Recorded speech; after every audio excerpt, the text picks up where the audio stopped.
This afternoon from AT&T Stadium, it's the AISD Football Showcase featuring the Waxahachie Indians and the Cougars of Arlington, Seguin. Hello again, everybody. John Nelson along with Jim Staples, our AISD-TV production crew. Jim, it's a pleasure to be here. And the first trip ever for Seguin and Waxahachie here at AT&T. Yeah, no doubt exciting for everyone involved, including ourselves, John. Just an outstanding facility, as most all of you know, and really exciting for the kids down on the field. Seguin at 4-3, Waxahachie also at 4-3. These teams out of District 14 5A. Seguin coming off of a loss to Mansfield Summit 49-7.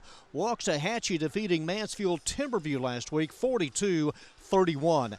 And no question about it, Jim, playoff implications on the line tonight for these two squads. Yeah, absolutely, John. Both of them 1-3 in the district. A loss just eliminates them. And even with a victory, Seguin and Waxahachie still are not guaranteed a spot, and they will need some help. They obviously need to continue to win.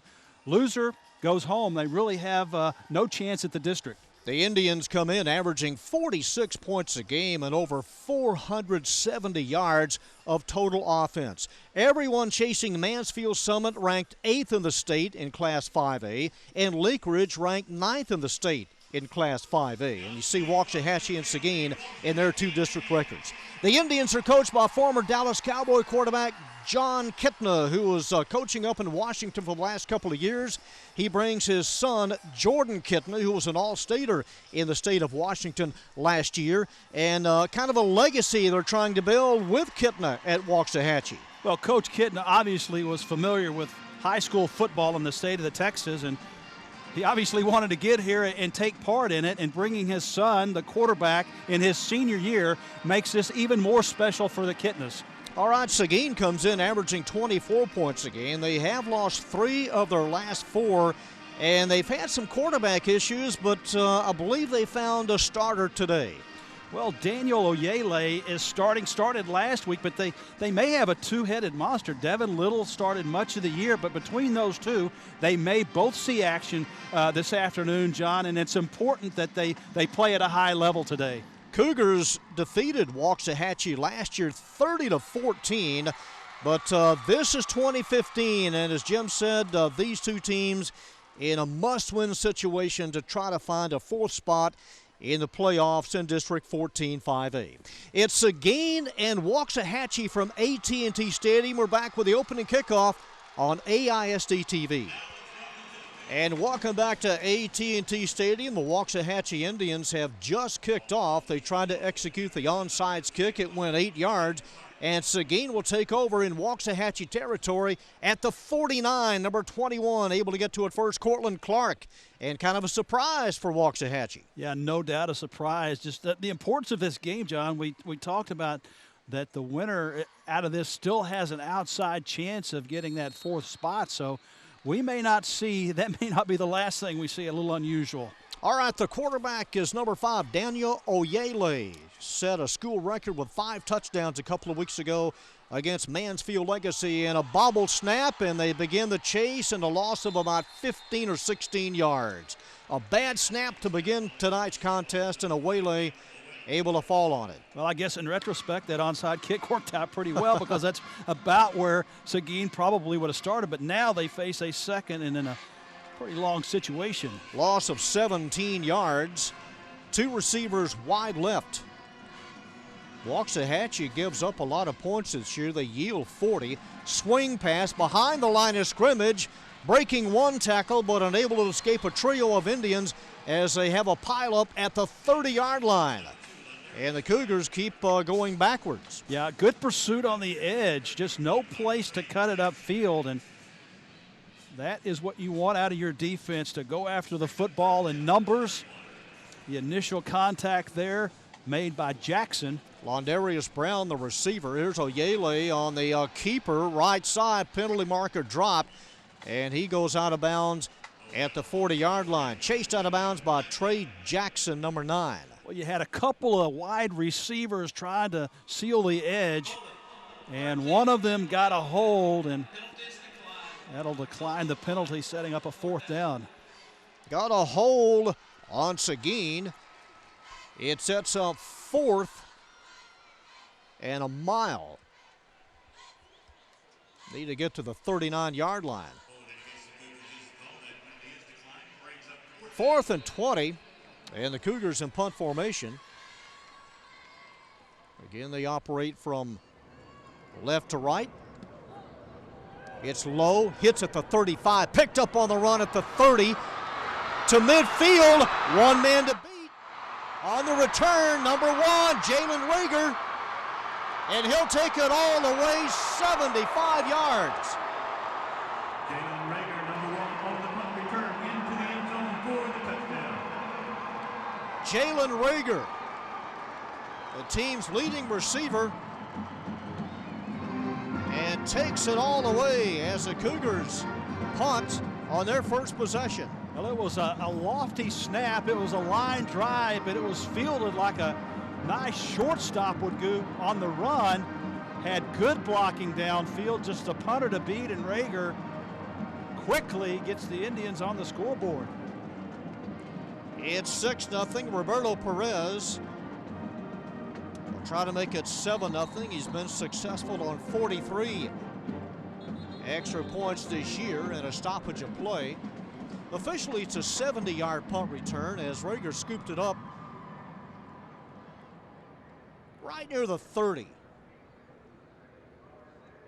So a bad offensive series for Carlos Lynn, and the Indians make him pay.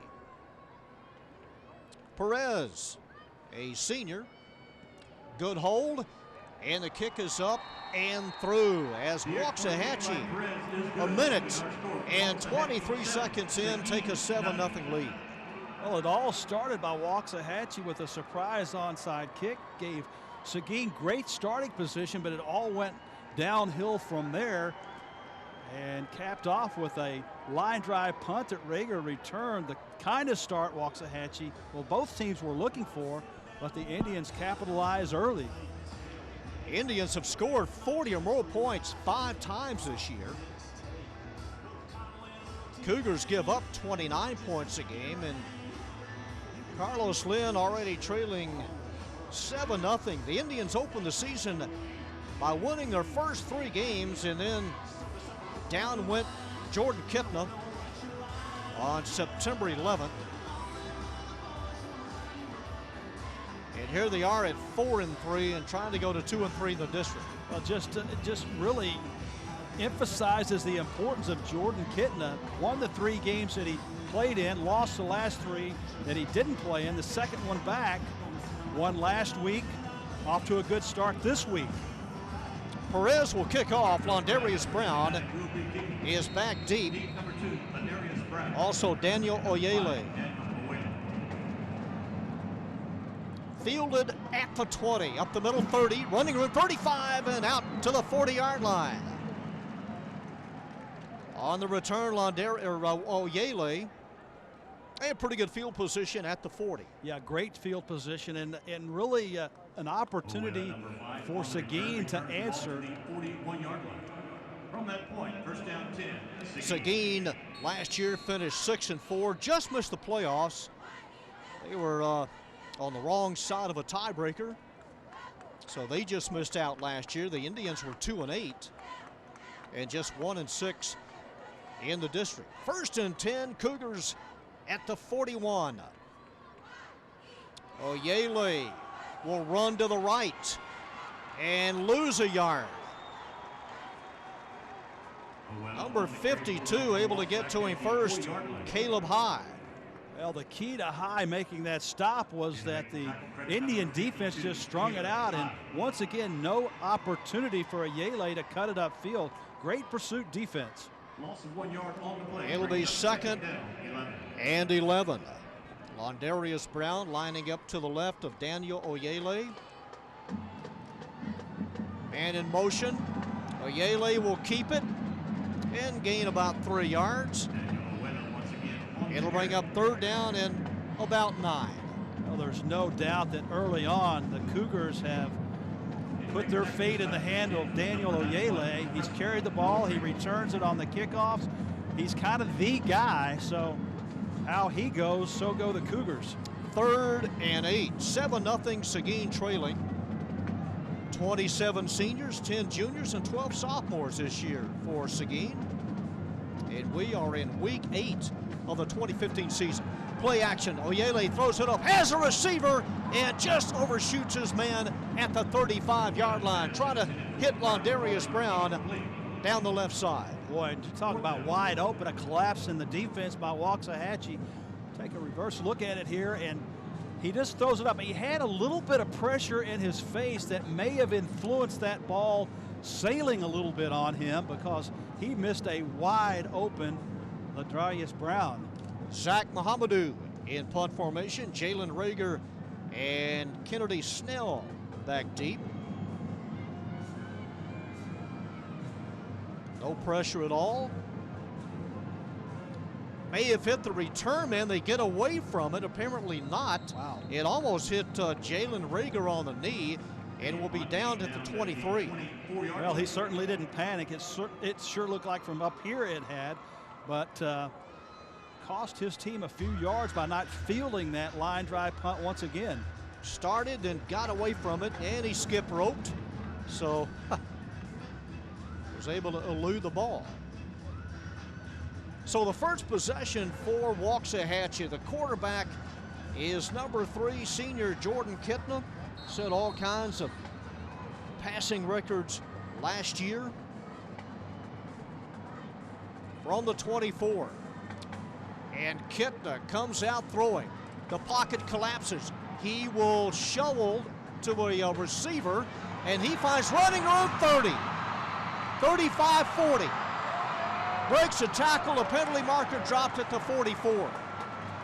Number 2, Kennedy Snell, was in the area, and kind of a desperation heave by Kittner to avoid the sack. Well, that's just a heads-up play by Kittner. Likely 2 different penalties. Snell may have had his face mask pulled a hole perhaps before that, but Kittner was running out of room, just shoveled it to Snell, who did a nice job of weaving through. On the defense, penalties offset, replay the down. Offsetting penalties, a couple of face masks, so that wipes out a substantial gain for Waxahachie. And here's another look at it. They got to go back to the line of scrimmage and replay the down. He's making a miss. Nobody can bring down Snell. Yeah, the penalties came right after one another. I saw the face mask, did not see the holding, but it could have been a lot worse for either team, so we'll just replay it. 1st and 10 as we do it all over again. 2 receivers to the near side. The running back is Snell. Kittner will take it from directly under center. And Kittner face back. He will run 30 and slides to the 32-yard line. Boy, it's amazing. Well, not really. That's genetics. To see the similarities, not only in body style, but the way he shuffles his feet, like his dad used to do on this very field, John. It's just really almost a mirror image of how his dad used to play the football game. 2nd and a couple. John Kittner filled in for Tony Romo when he got hurt back in 2010. Did a pretty good job for 7 games. From the 32 on 3rd and short, Kittner fires and caught at the 38 and a first down. Number 4 on the receiving end, Justin Haynes. Haynes has 3 touchdown catches this year. And I wonder if Jerry Jones called several weeks ago after Romo got hurt and said, "Hey, John, would you like to trade in your whistle for some spikes and come on back up the road?" He is available. Sharif Thompson was the man in the coverage for Seguin from the 38. Here's a pass, and this is overthrown. Trying to get it to Snell. What a good thing that was overthrown. Keelan Dennis was not fooled at all from his defensive back position. Had that been more on the line, he had jumped that route and was in great position to make the pick. This is a very big offensive line at about 280. 30 seniors and 15 juniors comprise the varsity Indian roster this year. 2nd down and 10 from the 38. Handoff, Snell breaks the tackle 40 to midfield. outside to the 40 and tossed out of bounds at the Seguin 38. Number 13, Eris Miles. Well, you saw that offensive line on display, a little fake on the end around just up the middle. A couple of missed tackles. Good block downfield by Kennedy Snell, the wide receiver, to gain Miles another 10 yards on that play. Cortland Clark on the tackle. And an official timeout. One of the linesmen, I don't think that Seguin, well, they had too many men on the field. They had to have a man come to the sidelines or a penalty would be assessed to the Cougars. So they didn't have the right personnel out there on 1st and 10. There's a look at Coach Kittner. There's Carlos Lynn and the Seguin Cougars on the near side. Hey fans, it's time to get back to the fitness. John, you talked about that big offensive line, and it's not surprising. Players in high school football are getting bigger, stronger, faster, you name it, they're getting better. And it seems like that offensive line in high school is kind of where it all starts, which it should for most football teams. The trenches is where you need to be strong on both sides of the football, and these guys are just big and strong and like to get after it. Waxahachie, number 2 in the area in Class 5A in total offense at 473 yards. Coach Kittner Resuming play, first down 10. right there at Tacoma Lincoln High School for 3 years. Double pass possibly. Rager throw intercepted at the 25. On the return, Cortland Clark. And Clark crosses midfield and takes it all the way down to the Waxahachie 41. Sometimes you just outsmart yourself. Indians were moving the ball pretty methodically just with base plays. A very poorly thrown pass. That almost looked like a double pass. That almost looked like 2 forward passes.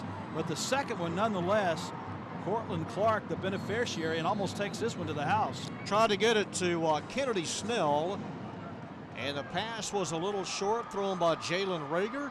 Seguin sets up shop at the Indian 41, trailing 7-0. 7:08 to go in the first quarter. Oyele.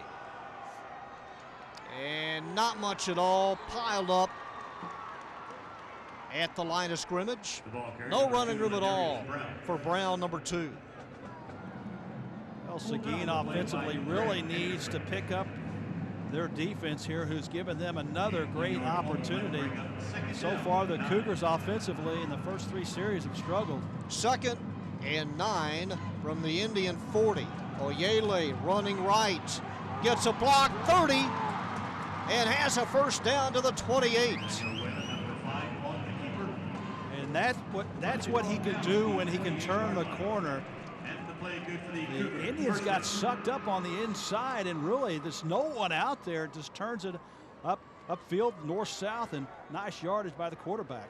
Parrish, Harho, Pittman, Haynes, and Knapp, the offensive line for the Cougars. From the 28, inside handoff, and maybe a couple of yards. Here come 3 new legs for the Indians on defense.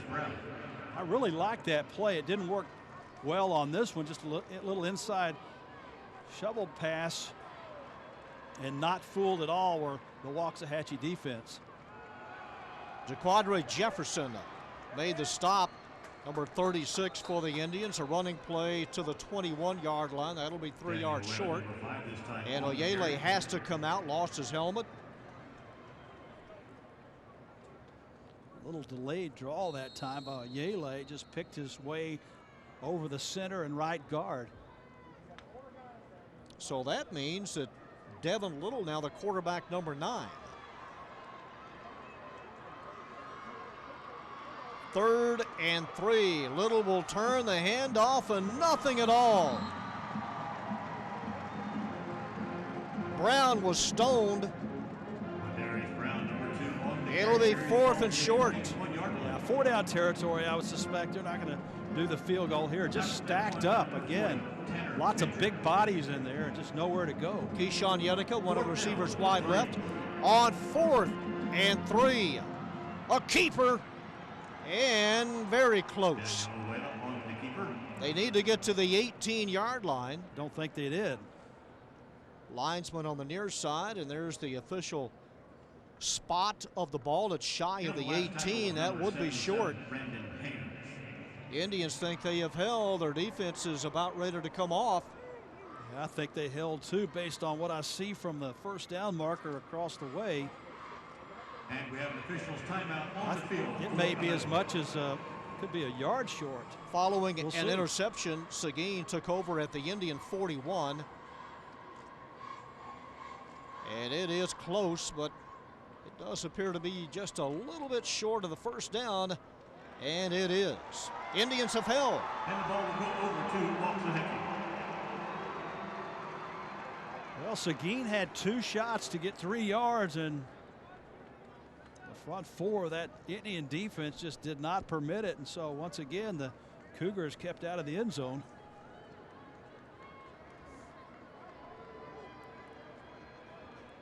So Jordan Kitna and the offense back on. Kitna with 55 touchdown passes, threw for over 5,800 yards in a couple of years up in Washington. Here's a screen pass. It is caught. 25, 30 to midfield to the Cougar 46. Number 24, Daquan Childs. And Waxahachie just continues to get to that second and third level. Nice grab. Pass thrown a little bit high, but fingertip catch by Childs. A nice touchdown saving tackle there. Oh, it's going to take it all the way. Cortland Clark has been the savior in the secondary. On 1st and 10, Kitna with a middle screen to the 40. And close to another first down. That one hauled in by Keandrick Jones, number 34.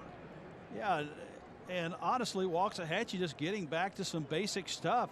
Little center screen, little short wide out on the previous play.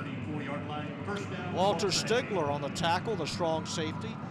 It is a first down. They have it at the Cougar 30. 4:12 to go in the first quarter. 7-0, Waxahachie. On the draw. And about 5. Up the middle for 5. Jones, the runner. Good power that time. Just shed a couple of blocks. 6 foot, 210 pounds. Really nice build. Cougars bring on Joey Mayhab, number 19. From the 30, Kitna fires, caught on the run. Touchdown. Jalen Rager on a slant. 30 yards on the pass and run. Kitna serves up his 12th touchdown pass of the year. Yeah, first started with great protection given to Kitna. Just a long, deep post route by Rager. Once he got it there, nice catch again. Makes a little move to the outside. The only man he had to beat. And in a one-on-one situation like that, in full stride, the wide receiver is going to win it every time. Extra point is booted through by Perez. And with 3:28 left in the first quarter, the Indians have extended their lead now to 14. A punt return of 70 yards and a Kitna hookup to Rager, the scoring so far. Yeah. We step aside with the Indians leading Seguin 14-0 here at the AISD Showcase at AT&T Stadium. Here's the Waxahachie kickoff. It's a little pop fly, a directional kick that is fumbled. Indians are pointing one way, Seguin saying that they covered it up. So the directional kick, trying to compress the coverage, and Seguin did come up with it. Well, that's huge because had Waxahachie gotten that football there with the momentum they have offensively, it's going to be a struggle. Arlington Seguin needs to really get their offense going and move the chains 10 yards at a time. They did a good job last series. Recovered the ball. There's a 5-yard penalty for offsides on the kicking team. It will be added to the end of the run. Well, Seguin will benefit because the Indians were offsides on the onside or the short kick as somebody crossed the line. There's the pileup. Couldn't tell. I know that Keelan Dennis, number 6, was or near the ball, if not on it. So the 5-yard penalty will take it out to the 42. That's where Seguin will start. Well, what Seguin needs to do is just build on that last offensive possession that they moved the ball nicely on, primarily behind the legs of Oyele. And he's back in there at quarterback. There are 2 setbacks. Ball is loose. It's still loose, and the Indians pick it up. Number 9, Trey Jackson. Jackson near the 20-yard line. Hit hard out of bounds by Ladarius Brown. And another Seguin turnover. Yeah, and it's really putting pressure now on this Cougar defense. I mean, they really need to keep Waxahachie out of the end zone. That ball was stuck in the running back side and then tried to be pulled out at the last second and just way too late on that exchange. And that allowed the pickup and the return by Jackson. And he didn't want to go out of bounds from the 20-yard line. 4-down territory for Jordan Kitna. Screen pass and overshoots everybody. And a penalty marker dropped back where Kitna threw it. 72 on the offense. 10-yard penalty, previous spot. It'll be a hold on the lineman Jack York, number 72. Only a sophomore, but his quarterback was under duress and had to do what you had to do, and that actually caused Kitna to throw that ball a little bit sooner than he wanted to on that middle screen again that they've run very effectively this afternoon. 1st and 20 from the Cougar 30-yard line. Now football came on the field near the 25-yard line, got loose on the sidelines. Plenty of time, 18 seconds to get the play off. Waxahachie on top, 14-0. A District 14 5A matchup. Kitna fires and almost intercepted at the 30-yard line. Number 44, Keandre Paxton, sophomore. Middle linebacker, drop back in coverage. That was the same pass that they scored a touchdown on Waxahachie just moments ago, but this time read beautifully by the middle linebacker backer Paxton. Jordan Kitna.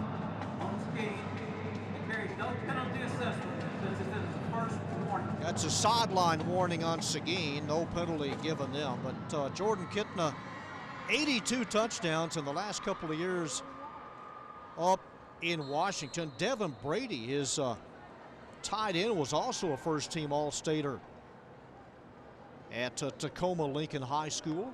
They scrimmage from the 30. It'll be 2nd down and needing 20. Need to get to the Cougar 10-yard line. And Kitna has half of that. To the 20-yard line, Jalen Rager. His 3rd catch here in the quarter. Officially spotted at the 19. It'll set up 3rd and 9. Well, that's a nice job of managing the down, not trying to get it all back at once.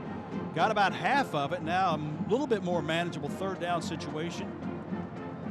Eris Miles is the running back. Now he starts in motion, comes to a stop. 4 receivers to the left, and Kitna trying to get it to Rager, crossing over the middle. It'll be 4th down. Well, single coverage on the wide receivers on the near side and just nowhere to go. Good coverage by the cornerbacks, forcing Kitna to try to go underneath. And once again, a miscue on a play that they've really run effectively, but the adjustments made by Seguin has caused the last couple of incompletions. This is well within Roberto Perez's range. He's been good from 41. This is a 36-yard field goal attempt. Angle to the left.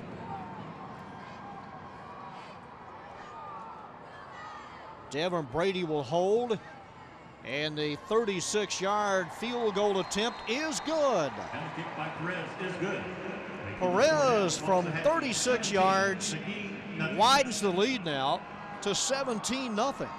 Capitalizing again on a Seguin turnover, only getting 3 out of it, which is not bad for Seguin's defense, who really did a nice job on that series and after being put in a difficult situation.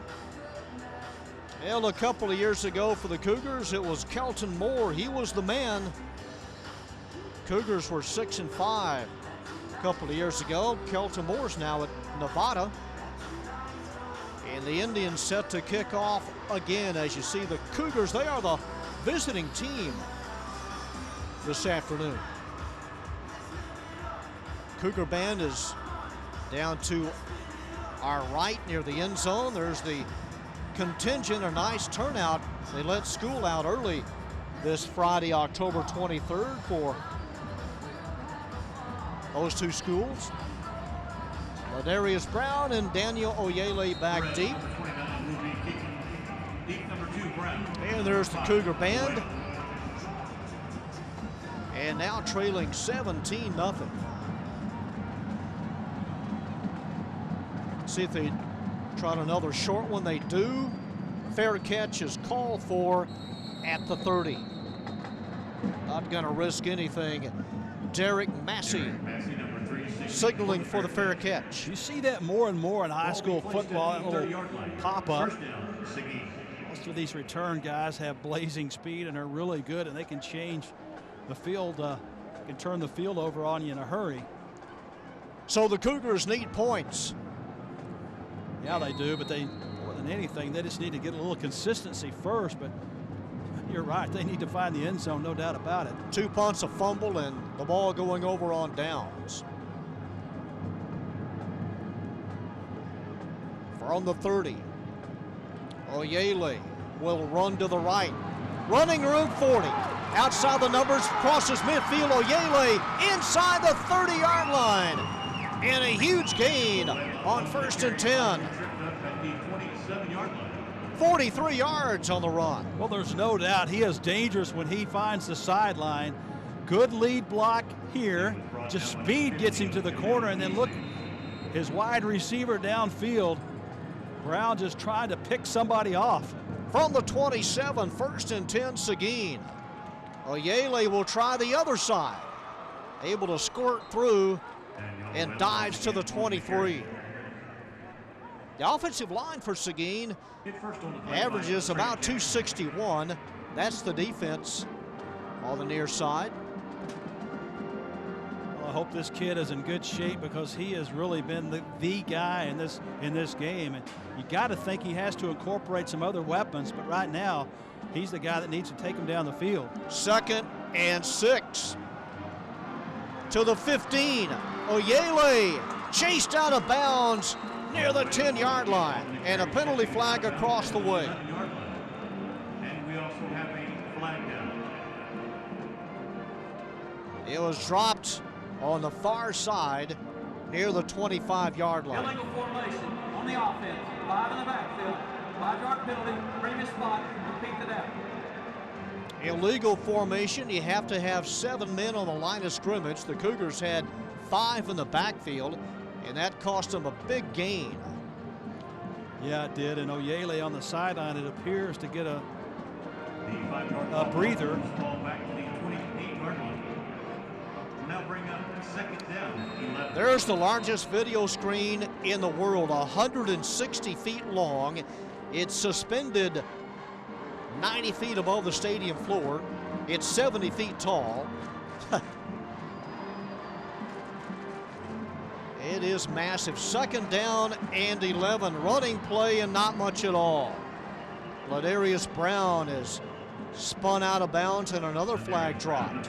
Yeah, at the point of contact, probably another holding call, John. And there's no, well, no, it's actually going to be the benefit of the Cougars.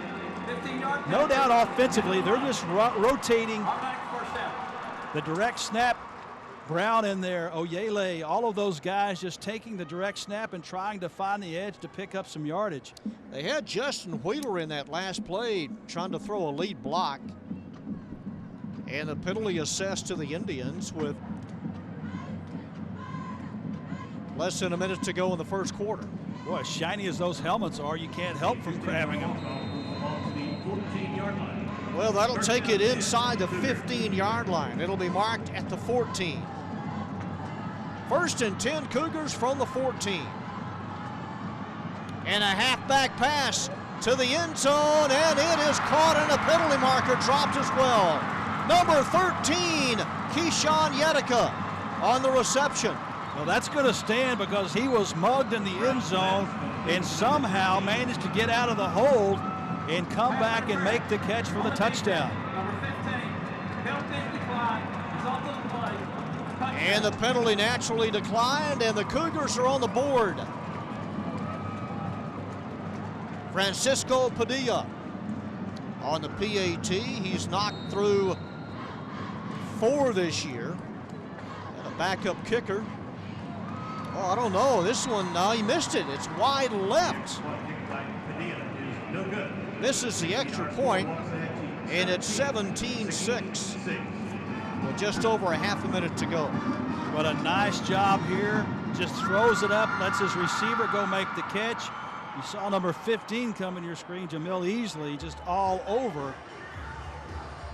But just exactly what Seguin needed. Yetica coming up with a nice reception for the touchdown. Only a sophomore.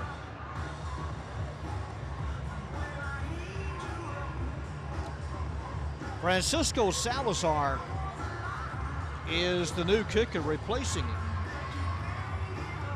The starting kicker at the beginning of the year. So Salazar, who had made good on 8 extra points, he's a senior.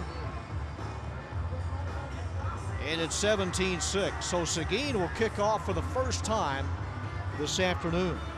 They were in desperate need of some momentum shifting.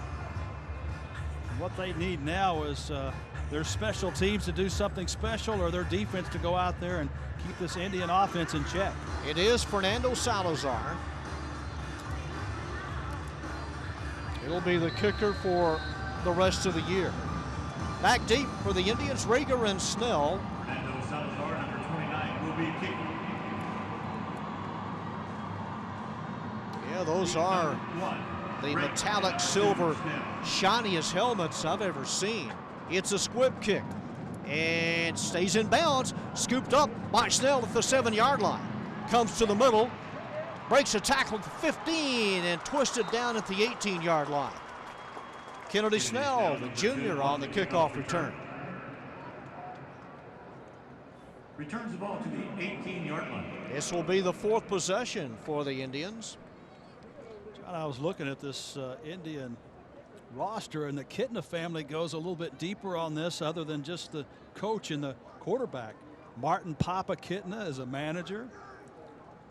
You've got a student assistant, Jada Kitna. A couple of ball boys are also part of this Kitna group. Well, everybody in the act this year with a new coach at Waxahachie. From the 18-yard line, here's an inside toss. 30, 40, and another huge gain. Jalen Rager. The ball carrier, number 1. And they're just running at will on the Seguin defense. Yeah, and Keelan Dennis, number 6, you saw just peeking inside as we take another look here. Inside handoff and just lots of running room. Dennis looked inside, and by that time, the speed just couldn't catch up. 34 yards on the return. Keelan Dennis, cornerback, able to catch up to him. Maybe the last play of the first quarter. From the Cougar 48-yard line. Handoff up the middle, and a gain of close to 7, and that will be the last play of the first quarter. At the end of the first quarter, our score, Waxahachie 17, Arlington Seguin 6.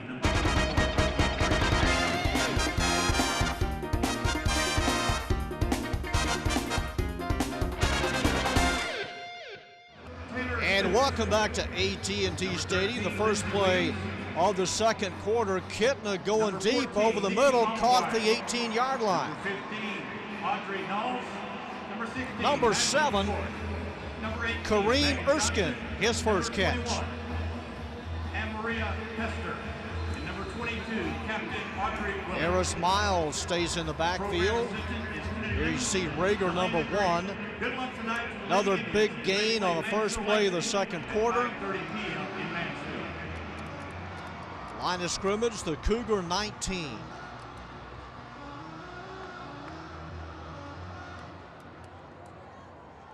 Kitna, strong side right. It is a toss to the right, to the 15, to the 10. Upended at the 7-yard line is Eris Miles, junior running back. And a first and goal. A really nice lead block by number 77, Randon Haynes. Tripped up at the 7-yard line. So a first and goal, the Indians on the warpath, leading 17-6. First down, goal to go from the 7-yard line. Running back is Kennedy Snell.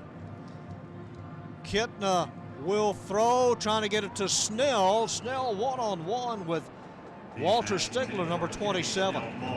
That's a tough defense too. Stigler doing a nice job of staying stride for stride. That ball probably needed a little bit more air on it. Tried to throw it over the top, but more of a line drive type shot by Kitna. Just couldn't make the connection. The Seguin defense is right. I mean, they're breathing heavy, hands on hip, and they are tired. Been out there a while. Miles to the left of Kitna on second and goal. It's Miles. Miles to the 4-yard line, over the top. Robert Tier, number 14, the linebacker. And another look. Tackle made by number 8, Shereen And sets up Thompson. third and goal. Well, ideally you force a decision by Waxahachie to go for it or go with a field goal, but Third down, goal to go. big stop, big opportunity here for the Cougar defense. All right, third and goal from the Cougar 4-yard line. Man in motion is Brady. And Kitna looking at the end zone. Tosses it deep over the shoulder. Brady on the catch. Devin Brady, his third touchdown catch of the year. And the 2 All-Staters from last year in the state of Washington team up on that 4-yard pass and catch. Well, that's a ball that had to be thrown absolutely perfectly, and was. It was a long route going all the way across the field. A little inside move there. You saw the receiver Rager making an inside move to kind of clear out that area. Perfect execution. And the extra point attempt almost blocked, almost knocked down on the edge. But able to get it through is Perez, and our new score is 24-6 Waxahachie. Yeah, and the pressure now is on both sides of the ball, particularly this Cougar offense, who has shown a couple of times that they can move the football. But it's now to the point, John, even though we're still just started the second period, the Cougars are going to have to consistently be able to move that football. And there is Devin Brady, number 8, 6'3", weighs 230. Favorite target for 3 years from Jordan Kitna.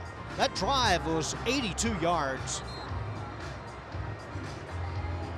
Well, this weather we're having is a lot like what they're used to in Washington, so they're right at home.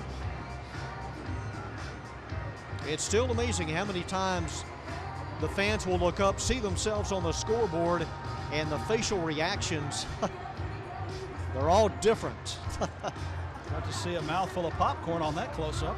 Catch everybody by surprise.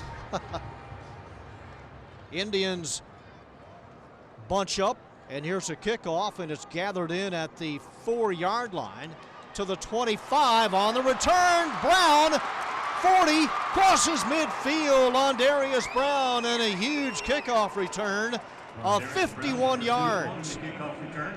Maybe that's why you pooch the kickoff and not allow this speedy Cougar team to get their hands on the football. Nice job, just really outstanding vision, looking right and looking left to find that narrow hole to get through. And this special teams, John, overall has really allowed the Seguin some good starting position, and this one well inside of Waxahachie territory. Third time the Indians have started, the Cougars have started in Waxahachie territory. From the 44. Oyele. He got back to the line of scrimmage and was able to dive to the 41-yard line, a gain of 3. Tanner Fincher was there, number 40 for Waxahachie. And really had a chance just to step up in the pocket and allow that passing to develop a little bit more. Maybe he panicked a little bit. Second down, 7. Oyele will keep it and double teamed at the 36. He'll be a couple of yards short.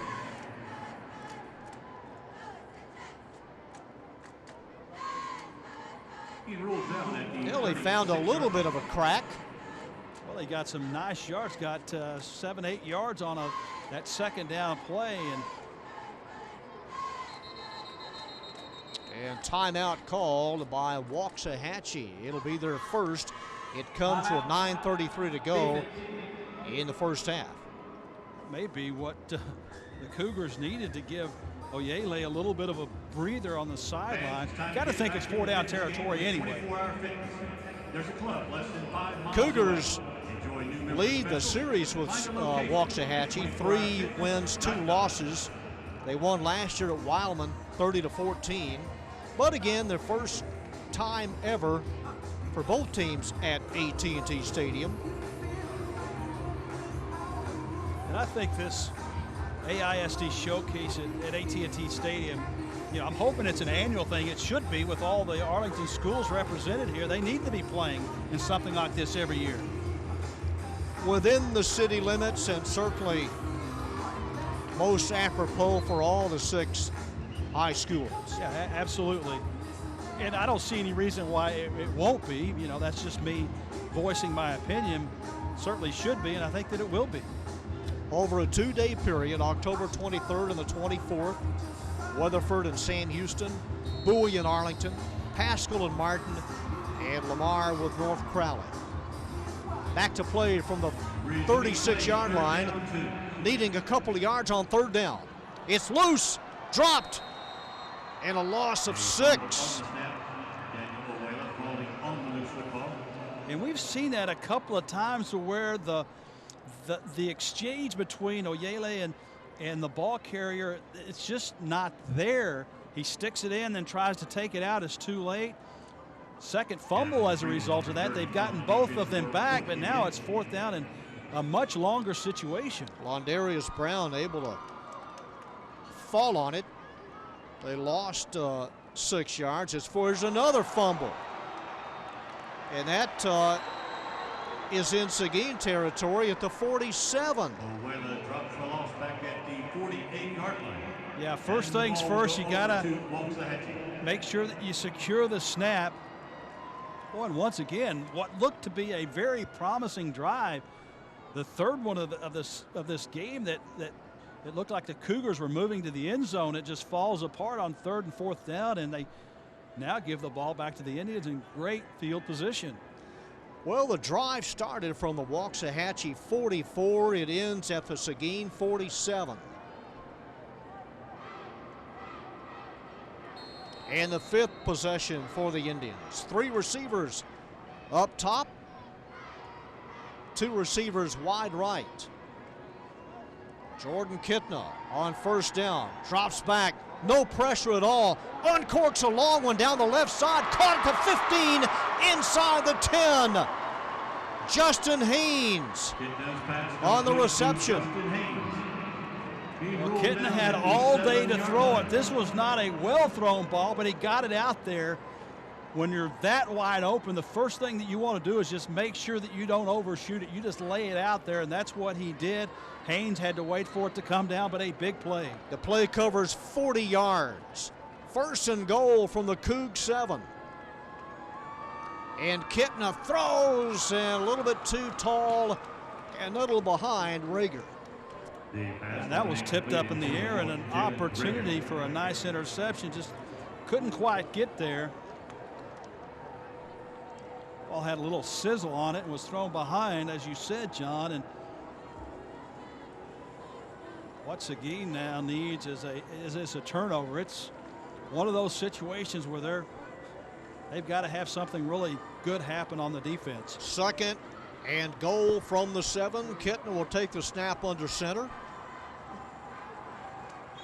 He will showcase it, and before the handoff, a penalty marker drop. Kennedy Snell was about to get it. Timeout. And Seguin taking the timeout right before the snap.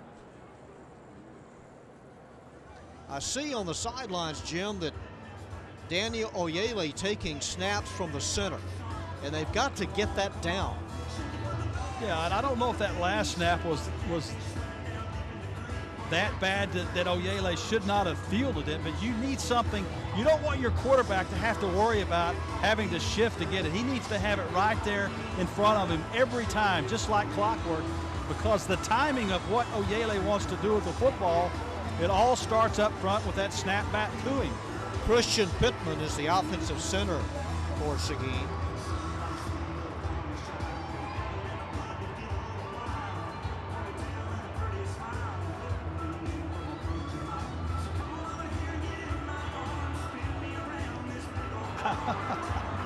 Well, everybody taking snaps. One of the assistant coaches with a little shovel pass. 2nd and goal facing the Indians. They lead 24-6. Resuming play, 2nd down, goal to go. Keandrick Jones is the running back to the left of Kittner here. Comes up to the line, directing personnel or maybe changing the play. Play clock down to 9. 2nd and goal. Kittner to the corner, trying to get it to Snell. And Snell hounded by Dennis, number 6. Well, Dennis just stayed right with him, and when he saw his eyes light up there, you see right there, as soon as the receiver went up, Snell, Dennis just stuck his hand through there and jarred the ball loose. Downfield on the offense, number 8. He was covered up and went down for the pass. Well, I didn't see the flag drop Repeat the down. on the near side. They're going to have to repeat the down. The receiver was covered up on the near side from Waxahachie, but the play went to the other side. The walk-off moves the ball back to the 12-yard line. So that's going to spot it Goal to go. at the 12-yard line. It'll be 2nd and goal. 5-yard penalty. 2nd and goal from the 12.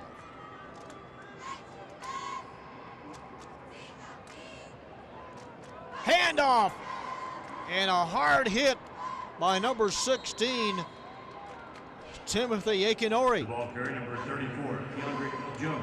Handoff went to Jones, and a pretty good stick, and then Seymour Battle finished him off, number 99. Yeah, but it was Akinori that you said that made the initial contact to slow him down, then actually came back and helped secure the tackle. Number 90, Patrick. It's a gain of a yard. It'll be 3rd and goal from the 11.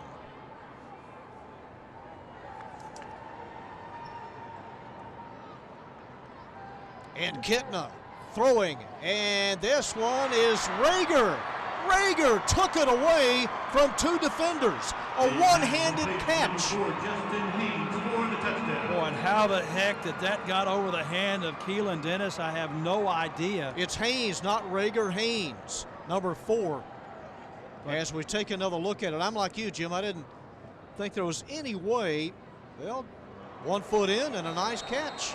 Wow. Justin Haynes. These numbers are so hard to see. They're small, and they're not very visible that Waxahachie has out there this afternoon. No excuse, though, but that number 1 looked like a 4, then the 4 looked like a 1. But everybody catching passes regardless of the numbers, of what their number is today. No doubt. You know, and very impressive. Again, when a ball has to be thrown late in there perfectly, Kitna has had the ability in this game and really throughout his career, just over the top. It was a great catch, a great throw, no doubt. But boy, on the other side of that, you don't get a whole lot of catches any better than that one. It is all Waxahachie. 31 points are not done yet here in the first half. 31-6. Well, consistency for the Cougars has lacked. The turnovers have been killer.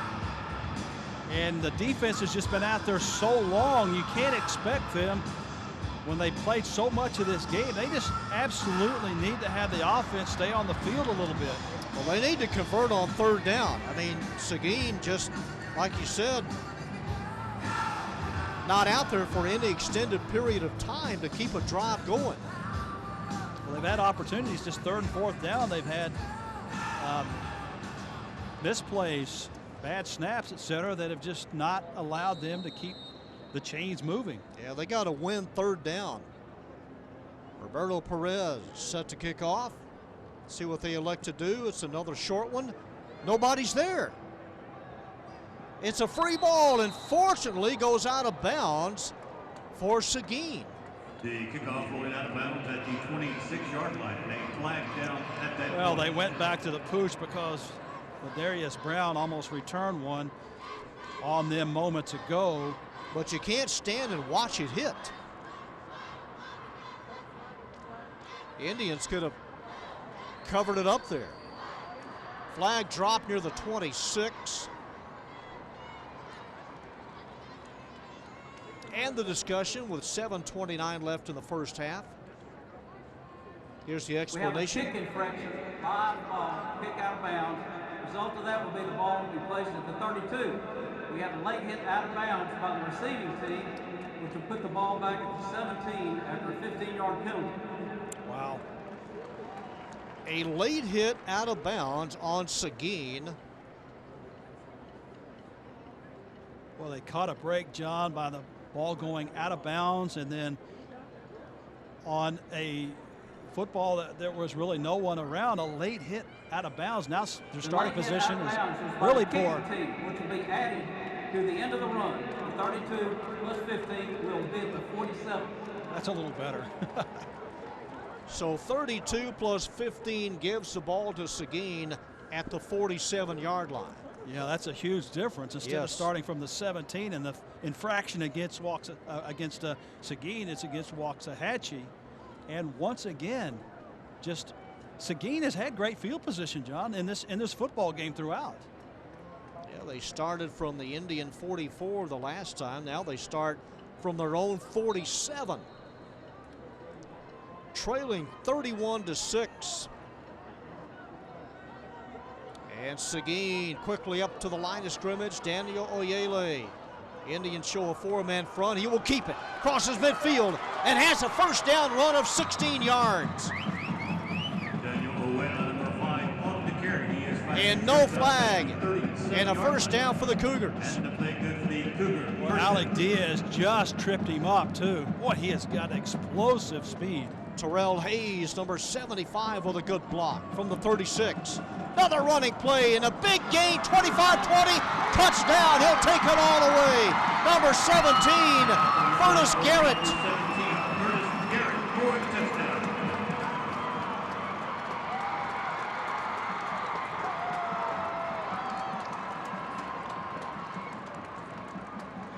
And the Cougars with their second touchdown and a nice run by Curtis Garrett, a junior at 5'10" and 180.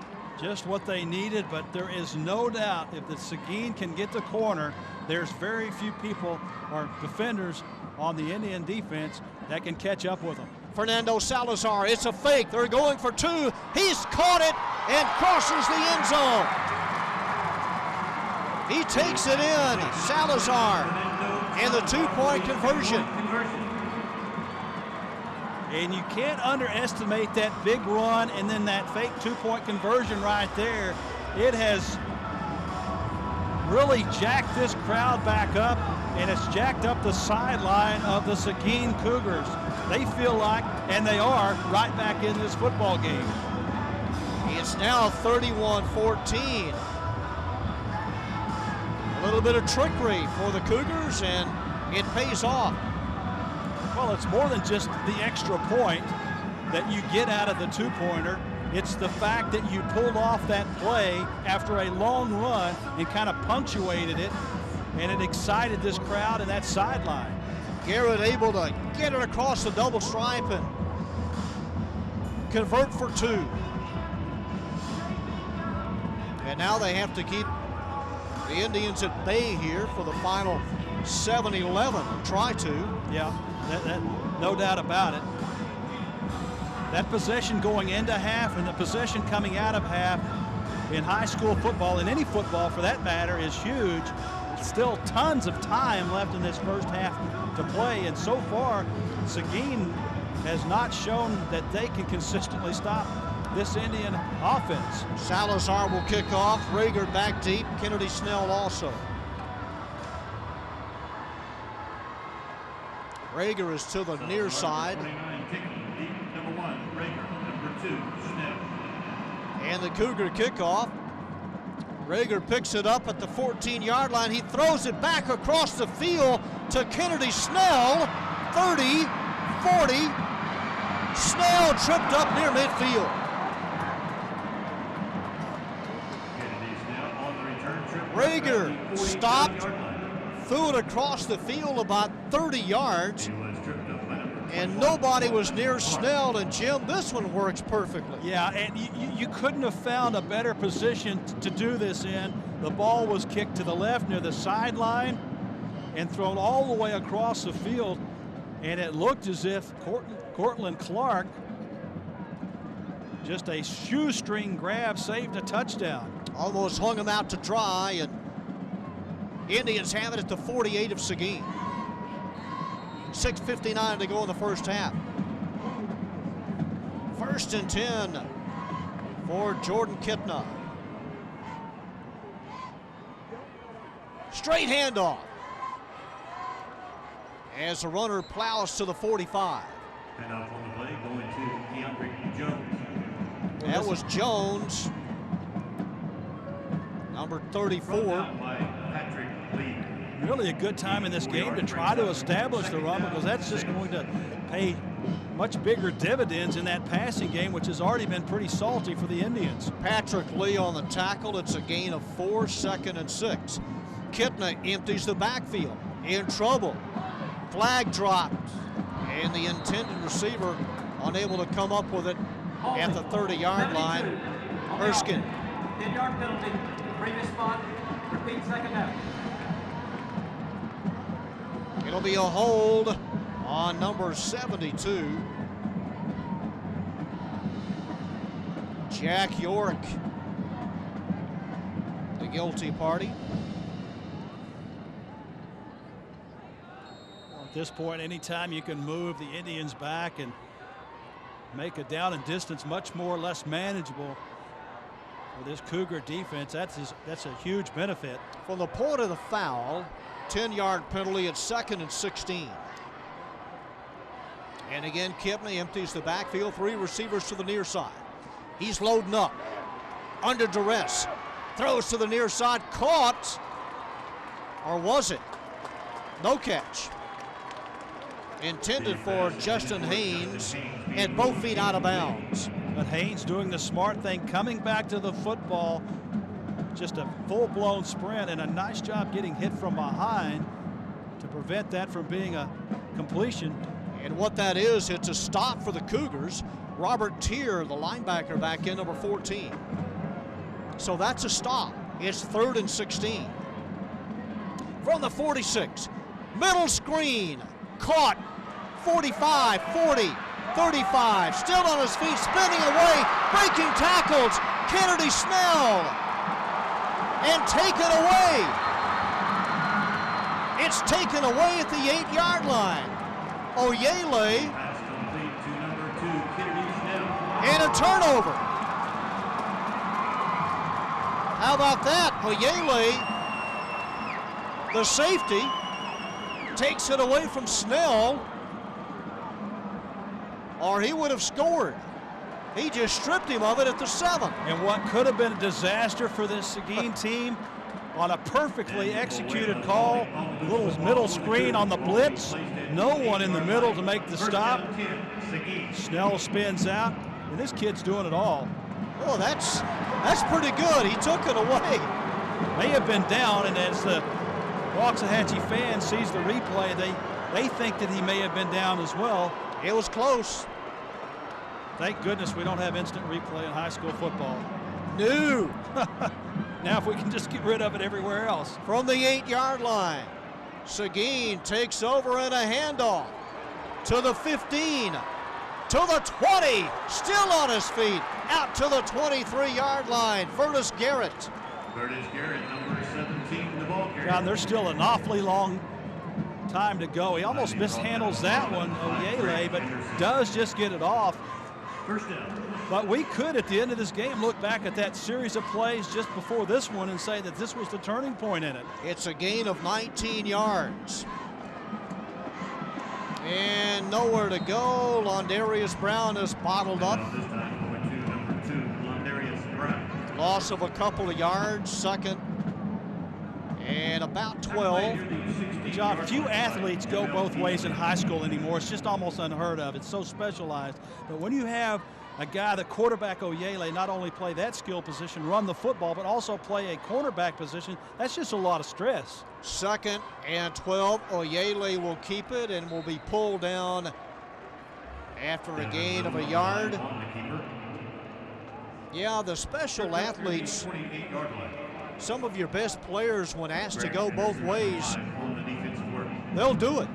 And it takes a special player to go both ways. It can really fire up your team. Yeah, and you know, he's got to be in all kinds of just the shape that he's in is unbelievable. Third and needing 10 on third down. Oyele in trouble. He will try to run for the first down and not make it. Chased out of bounds at the 30. In pursuit was Trey Jackson. Forced out of bounds at the 31-yard line. That'll be 7 yards or so short. Well, there's just very little time for him to go through his progression. He can't even look at his primary receiver before he's under pressure, much less look at his second or third receiver. He has to tuck the ball and try to get as much yardage as he can. Seguin will have to punt it away.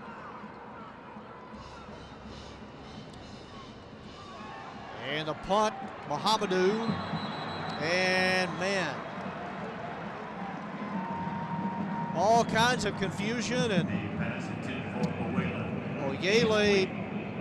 Well, that was a fake punt all the way. It's just the ball was underthrown. I'm not sure that it would have mattered had it been in his gut. I don't know if he'd have had enough room to convert that first down. There was a lot of green and gray over there. Is it too deep to try that, though? Yeah. I mean, now it's at the 31-yard line, and you give it up.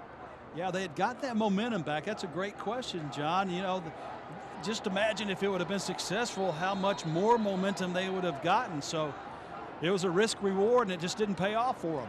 Well, the Indians have 4:25 to work with from the 31-yard line. Inside handoff, and nothing. 3 Cougars collapse on the running back, number 34, Keandrick Jones.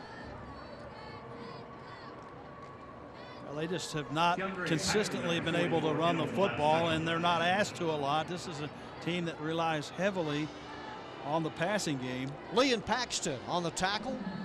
No gain, second and a dime, under 4 minutes. Reverse. Rager sidesteps a defender at the 25 and goes down at the 24. Boy, as we watch this again, this looked like it was going to be a lot greater than it. Number 27, you see him fly into the screen. He was beat to the sideline, but managed to somehow turn the ball carrier back inside. There you see Rager. Stigler, nice job. 3rd and 3. Kittner fires, wide open, caught at the 20 and a first down. Kitna's pass complete to Brady. That's the tight end, Pulled down Devin near the Brady. 20-yard line. First Big down, target at Waxahachie. 6'3". And playing him close. Under 3 minutes. And a fresh set of downs for the Indians at the 20.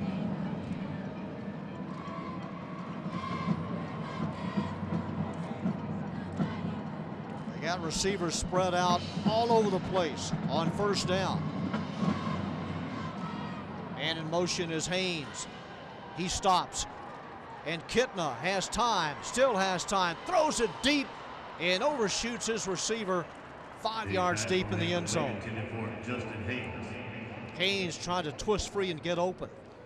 Well, you're living on the edge when you give a quarterback this much time to throw the football, but fortunately for the Cougars, they were able to keep that downfield coverage, and on a shorter field it's a little bit easier to do. It's only 20, 30 yards that you have to cover. Stigler comes out, number 27 for Seguin.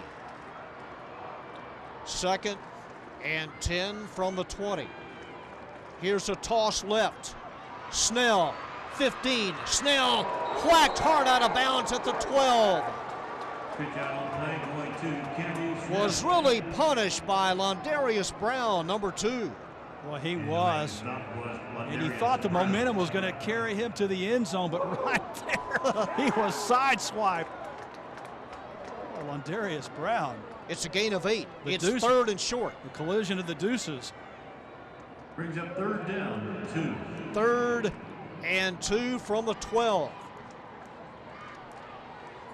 Kitna barks out the signals.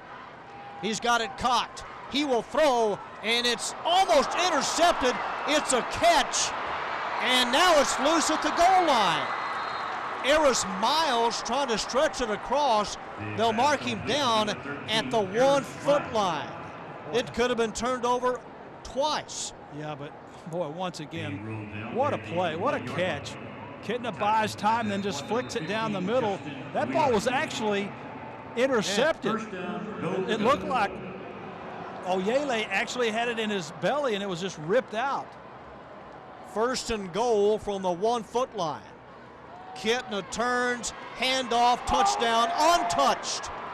Number 2, Kennedy Snell. And a penalty flag drop back at the line of scrimmage. 24 on the offense.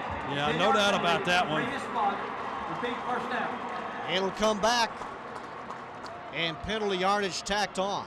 Well, that was just a tackle in the middle of the screen, as you saw. Didn't get the number, but it was a takedown. Personnel changes. Number 54 comes on. Brian Parrish. Ball back to the 11-yard line. Ball spotted at the 11. So it's 1st and goal at the 11. 2:03 to go in the half. Play action. Kitna looking the opposite way. He may keep it. Nope, he'll throw. And it is caught in the end zone. Nope, out of bounds. They say that Rager was out of bounds. Well, I tell you what, you've got to give these defensive backs and safeties just a lot of credit. Kitna buys time, just floats it out there, but just a really nice job of staying with your man, which is very, very difficult to do when the quarterback is running all over the field. Push out of bounds by Londarius Brown. He saves a touchdown. 2nd and goal. 1:51 left.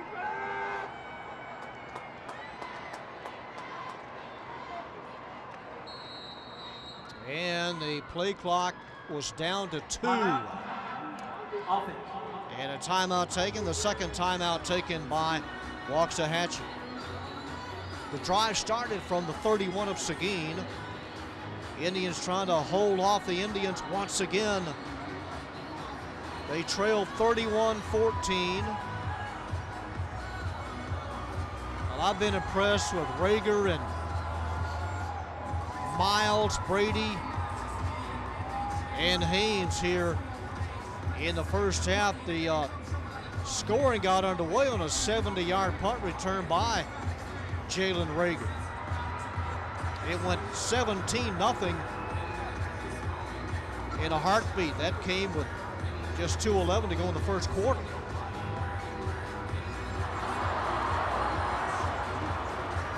There's a collision in the stands at about the 40-yard line.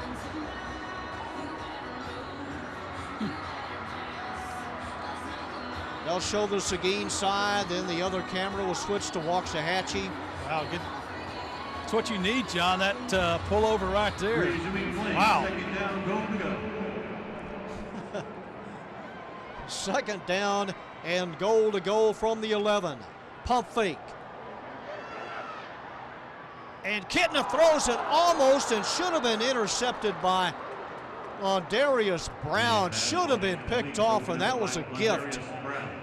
Man, they may not get another break like that. Yeah, this is just a poor decision. When you're backpedaling, you're off balance, throwing across your body to the middle of the field. 9 out of 10 times that ball is intercepted, and that one should have been one of them. Should have been taken away. As it is, it gives Waxahachie another play. Third and goal from the 11. And Kitna will toss to the right, to the 5, and diving to the 2 is Eris Miles. Great call. You got 9 of the 10 yards you needed, and now it puts the situation where most likely Waxahachie's going to go for the 6. It'll be 4th down. The ball spotted inside the 1-yard line, and you'd hate to see a sure interception result in a Waxahachie score. Yeah, that was one of those opportunities, especially in this game, that you almost have to take advantage if you're Seguin every chance you can. This is another opportunity right here. 4th and goal. And timeout taken by Seguin. He had Kitna lined up directly under center. Timeout. Defense. And again, this offensive line is huge. They average 290 pounds. And that could have very well been a sneak, and you kind of wonder, Jim, if Seguin might have put 9 in the box and just try to all-out sack Kitna. Yeah, there's so many things. If you run a little play action, play fake, and release your tight end, I mean, that's a play that I would probably go with. Sell out the run, do a little play action, and then just flip it to the left or right side, wherever your tight end is set up. Defensive line for Seguin this year, it's adequate. They average 237. And again, the team coming off a loss to Summit. Their last victory came against Red Oak, 20-19. They come in having lost 3 of their last 4. There's the JV squad of Seguin. Both teams 4-3 on the year, 1-3 in the district as they bring them back. 4th and goal. And a little bit different lineup here. Look for number 4 or number 8. Snell is the running back from the spread formation. On 4th and goal, Kitna will give it to Snell. Snell will be stopped short. It's loose. Will they rule him down? He's down at the 1-foot line, and the Cougars have held. Yeah, that's the good news. The bad news is it's at the 1-yard line, but boy, just gave up on the run. Snell is the guy you want to have the football, but when he got near collision, he just put the brakes on. Derek Massey, the cornerback, able to slow up Snell first. Boy, Snell just lowers his shoulder pad. He's probably going to just carry the defenders into the end zone, but he did him a favor by just stopping. No gain at all. And the Cougars deny the Indians. 1:25. Seguin is out of timeouts. Well, it's dangerous here. You know, of course, with the quarterback Oyele, you want to get a little breathing room. Right there, you see the stop, and no. Oh, did they break the huddle with 12? On the offense. They did. They broke the huddle with 12. 12 men in formation. Illegal substitution. That just can't happen following the stop. Got about a minute to talk it over and get set. And they are assessed a penalty that's half the distance. It's now at the 1 foot line. Look out, handoff. Boy, this could be a safety. They pile on. You've got 9 men diving over the top.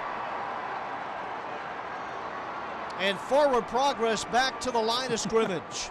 Whoa. Not by much. Whew. Oyele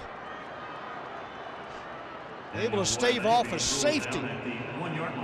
He was pushed forward.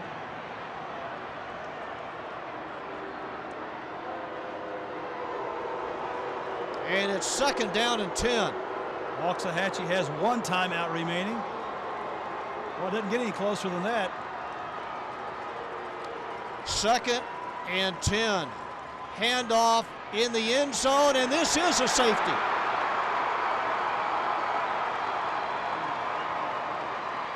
They knock the helmet off of Londarius Brown, and a safety for Waxahachie. Yeah, and with really no passing game, Waxahachie just sold out. They basically had goal line defense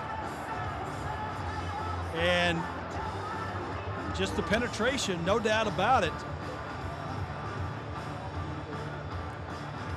And that makes it 33-14. And on top of that, Seguin has to give up the football, and you could have another score.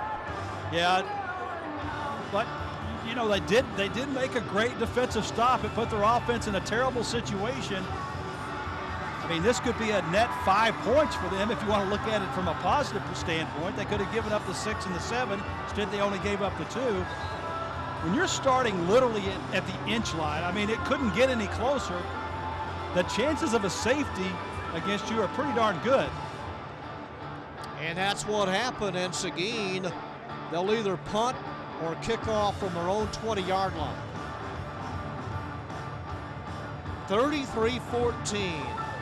The Indians came in averaging 46 points a game. Seguin defensively came in giving up 29. And they're going to kick it off.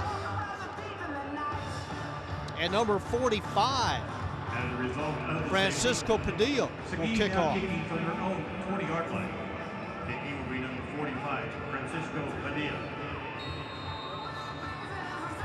And it has to be deep Waxahachie number 1, Jalen Rager. as they line up. And here is the kickoff. It's a line drive. It's headed towards out of bounds and picked up in bounds at the 35. That's Rager. Penalty marker dropped. Rager spilled at the 47. Rager on the return.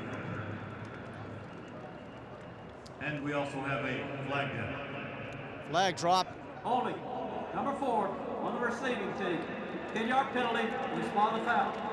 First down. Justin Haynes held right there. He was, oh man, I don't know. That's not a hold? No, not really. Oh, no. No, it sure isn't. You know, they had the throwback again on that one if they wanted to do it. They had a guy completely across the field, but you know, 28 seconds with this offense is a lot of time, and with 1 timeout, I mean, I just don't think that Waxahachie is just going to sit on it. But now with that penalty, it changes it a lot. Without that, I think certainly they would have tried to get in the end zone. It's spotted at the 32. They're going to send Jalen Rager wide left. And they're playing off him about 12 yards. We'll see. Here's a toss to the right. Snell, 35, 40. Snell pushed out of bounds at the 45-yard line. Going to Kennedy Snell. Gain of 13 yards. And another Indian first down. 22 seconds left in the first half.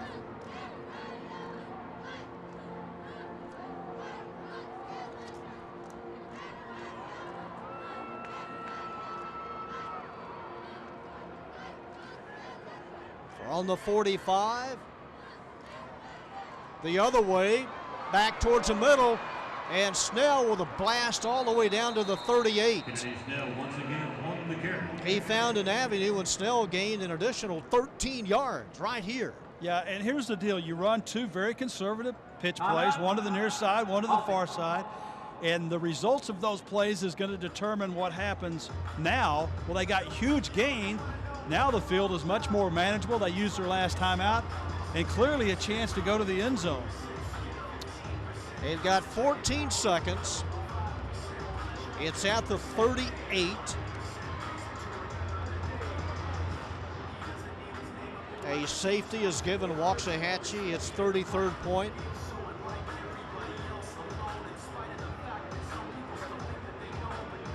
And again, the Cougars just trying to hold off any more further damage.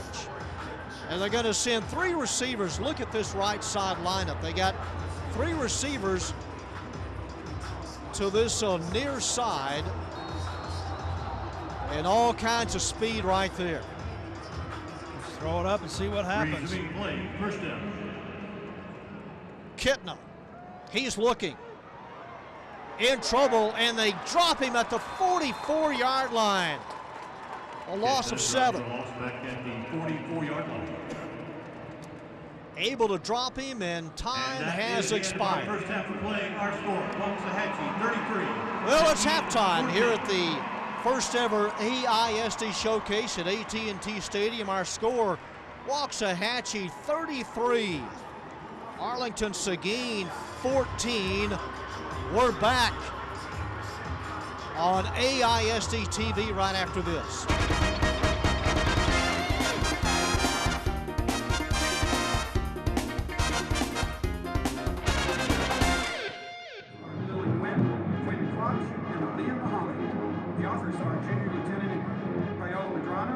Senior Lieutenant Hilda Aguilar, Senior Lieutenant Melissa Rodriguez, First Lieutenant Kirsten Satcher, and our captain is Gina Gutierrez. We would like to recognize our stars of the week, Cristela Delgado and Aaliyah Muhammad.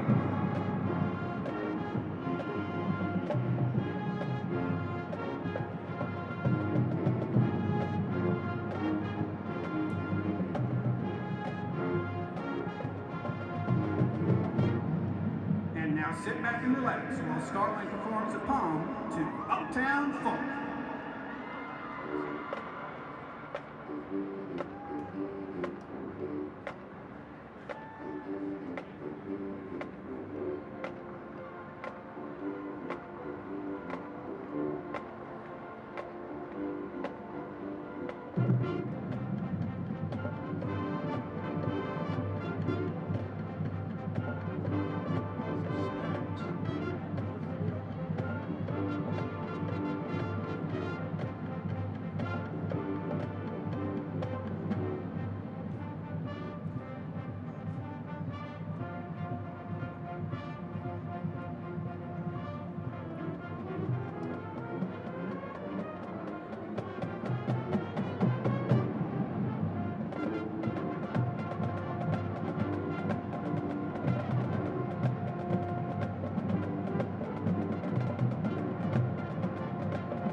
Congratulations to our band students, directors, boosters, and all others who share in this success. The 5A Area B competition will be in Carrollton on Monday, delayed from tomorrow due to the weather. Good luck! In honor of their UIL success, this week's section of the week is our band boosters, and our band member of the week is the whole band. Due to time constraints, the band will perform the first two movements of their contest show entitled Man Against Machine, featuring the music of Bolcom, Barber, Beltrami, and Gold.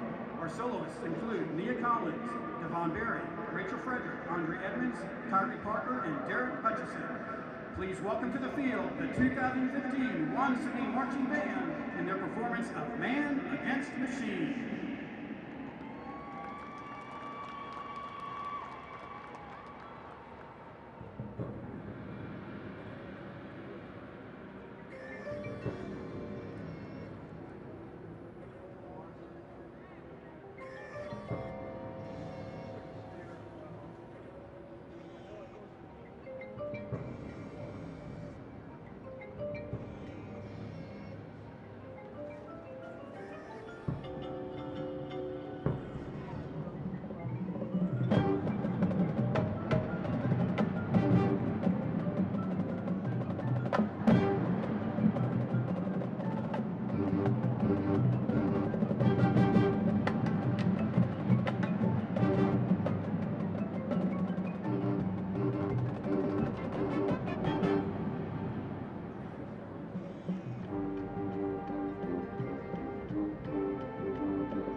Principal of Seguin High School is Mr. Sam Nitz.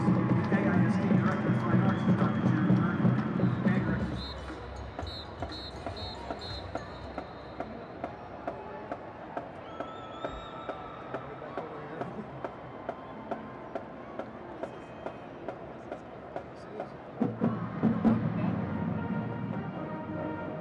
Ladies and gentlemen, the Waxahachie Independent School District is proud to present the award-winning, traditionally acclaimed 2015-2016 Waxahachie High School Cherokee Charmers. The Cherokee Charmers entered the field celebrating their 53rd year of excellence and tradition. This year's All-American Dance Officers are Junior Lieutenant Reagan Skidmore, Junior Lieutenant Lauren Lyle, Senior Lieutenant Lauren Dalton, Junior First Lieutenant Ashley Bosch, and in the center, Senior Captain Aaliyah Rodriguez. Each week, the Charmer officers select an outstanding drill team that were to be recognized for her dedication, attitude, showmanship, and dance abilities. Cherokee Charmer of the Week is Junior Marissa Hutchins.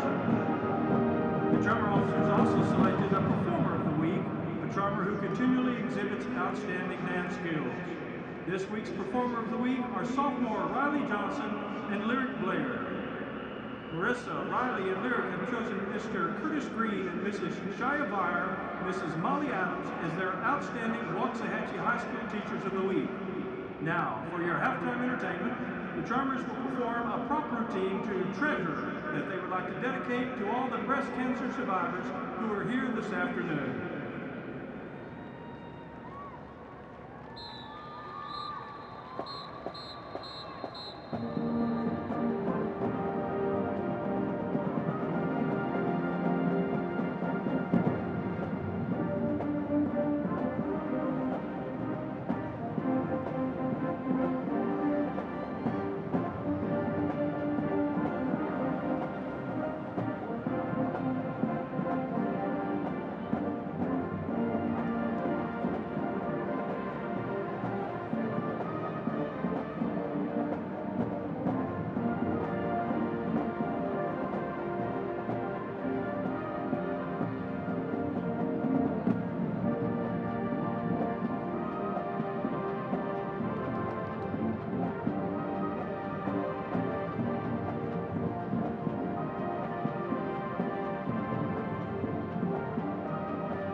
Charmers would like to thank the teachers, counselors, and principals at Waxahachie High School for all their support.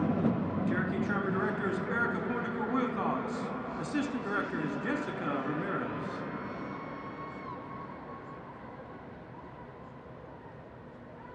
Ladies and gentlemen, please welcome to the field your Spirit of Waxahachie Indian Band.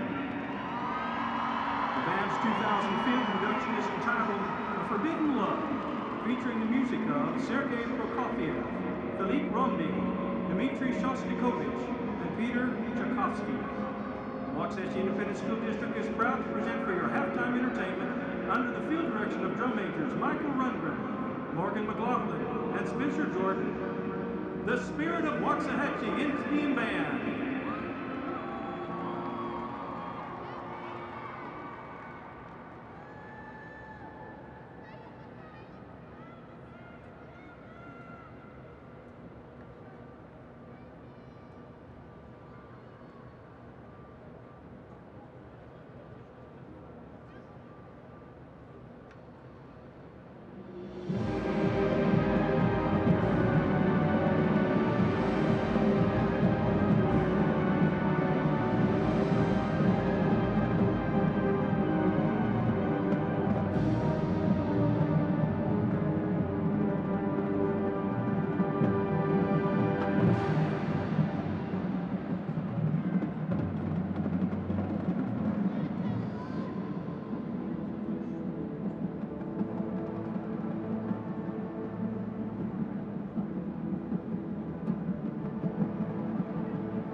Sanchez and Brandon. Number 29, Fernando. And getting ready for half number 2 here at AT&T Stadium. Waxahachie will receive the second half kickoff. John Nelson back with Jim Staples. Big return as Haynes is stacked up at the Seguin 42-yard line. The kickoff return returns the ball. 3 touchdown passes by Jordan Kidna to 3 different receivers in the first half.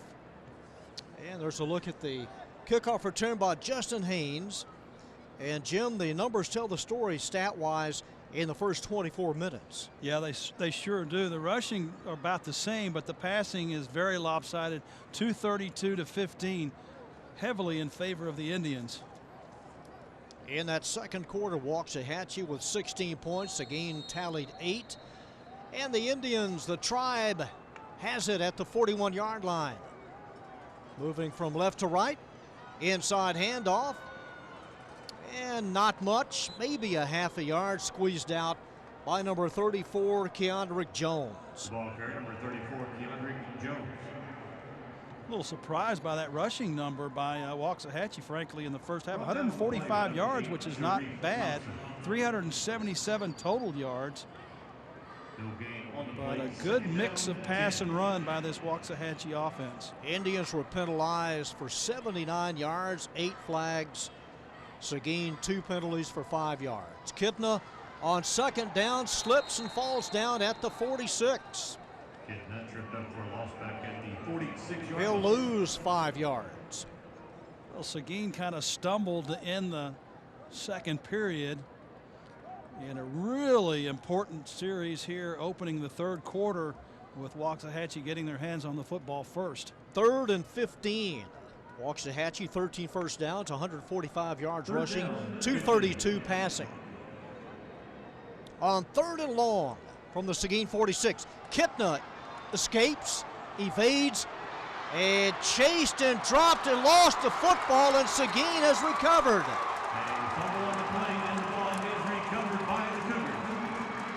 Seguin has recovered the Waxahachie loose ball, number 8. Sharif Thompson comes up with it. Yeah, but you've got to really give the credit to Nolan Daggs. He just stayed after it.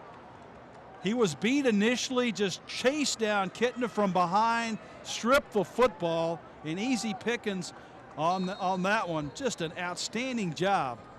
So a turnover by the Indians to begin the second half, and Seguin will set up at their own 43. Daggs, one of the many sophomores on this Seguin Cougar football team. Oyele ran for 108 yards in the first half. And a running play to begin the second half, crossing the 46 to the 47-yard line. It's a gain of 4 for the Cougar quarterback, number 5, Daniel Oyele. Garrett had 57 yards of rushing and a touchdown. 2nd and 6. Running play, Oyele, first down, fights off a tackle and has an additional 2 yards to the 38. Man, are you kidding me? He's listed at 5'9", 160 pounds. But look at the toughness. He's got the explosiveness, great vision. He got sandwiched there, fought off that tackle, and picked up another 5 yards. 1st and 10, running left, 35 to the 33-yard line. And more yardage for Oyele, but they trail 33-14, and a good opening series drive to begin the second half following the turnover for Seguin. Yeah, but think about it. They score here, it's down to a two possession game. They're right back in it, and they just don't go. They're just not going away. 2nd and a nickel from the 33. From the spread. Handoff. And a nice run by Ladarius Brown. He was almost shouldered out of bounds, and the fact they're going to say he went out at the 32. So he did go out, and it'll bring up 3rd and about 4. This has been the problem for Seguin. Third down in Waxahachie territory, not being able to make something positive happen. Third down, they need a little over 4 yards. Oyele takes a snap, he'll keep it, he'll run, he'll have the first down to the 25.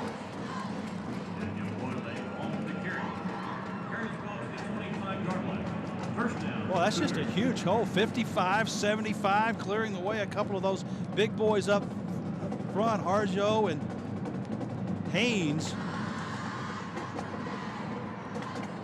From the 25, it's loose, picked up by Waxahachie, and this will be 6. Adios. Number 9, Trey Jackson picks up the fumble and takes it 60-plus yards. That play right there has kind of been the nutshell of what has happened in this game for Seguin. Boy, they really start moving the football. On that particular play before that, they'd gotten the first down, and then boom, the other way, the Indians strike again. It is 39-14. In what had started out to be a promising drive for the Cougars, ends in a fumble.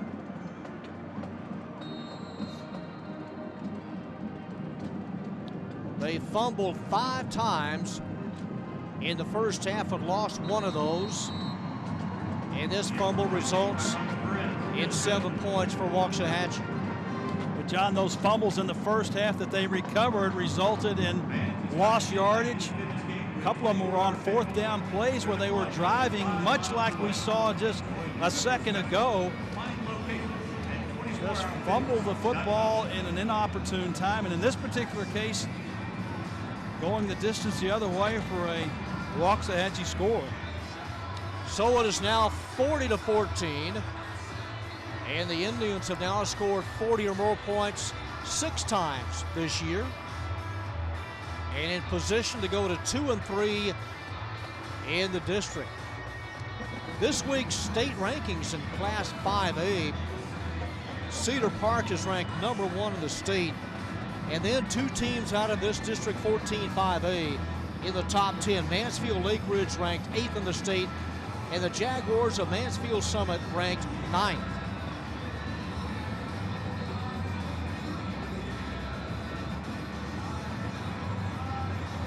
And a big weekend here at the AISD Showcase.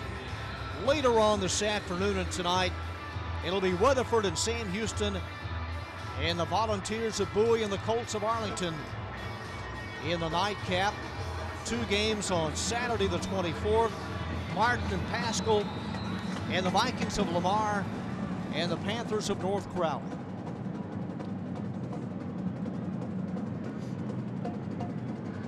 Indians will kick off. Another short one, and a fair catch call for at the 33, and over the shoulder catch by number 13, Keyshawn Yedica, who caught a touchdown pass in the first half.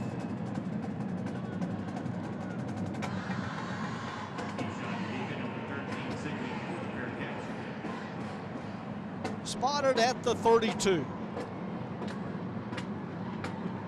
Long way to go for Seguin, but they need to just continue to build on what they did the previous series. They just need to be able to find a way to carry that through continually to the end zone. It's getting close to a must-score situation. You're in a position where almost every time you touch the football, you're going to have to score, and you're going to have some good things happen on the other side of the ball as well. Londarius Brown will take the handoff. He'll try the right side and able to eke out a couple of yards. Running behind number 77, Josh Nat, at 6'2" and 295. Vertus Garrett stays in, number 17. Second down and a little more than 8 yards. Oyele spins away, gets back to the line of scrimmage, and is pulled down by number 53. Don't have a number 53 listed, but That's who made the stop for Waxahachie. Well, and unfortunately for Seguin, they don't really have much of a passing game, so they're going to have to count on some explosive runs, and we have certainly seen that from Oyele and a couple of others. No gain, third down. And close to 9. Third down. Just underway in the third quarter, 7:32 to go. Play action, Oyele looking over the middle, throws, it is caught in a crowd at the 48-yard line and a first down. Number 7, Zach Mohamedou. And a conversion for the Cougars. Mohamedou in between two defenders from the 49. 45. Oyele 35-30 and knocked down at the 27-yard line. 24 yards on the gain.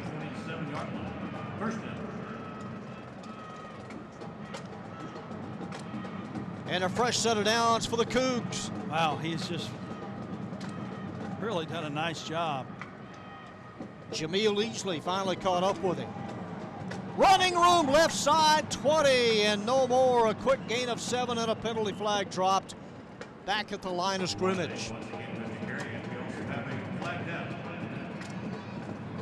May come back.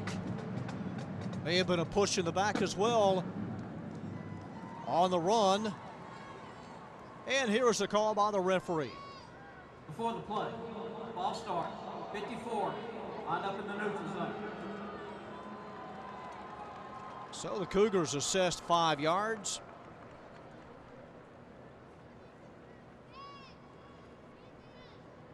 And they'll mark it back at the 32.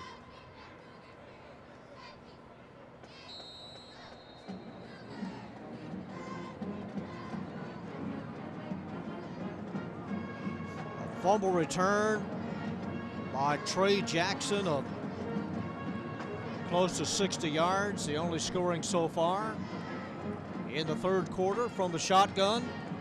Oyele will keep it and lose yardage. Just stood up and knocked back.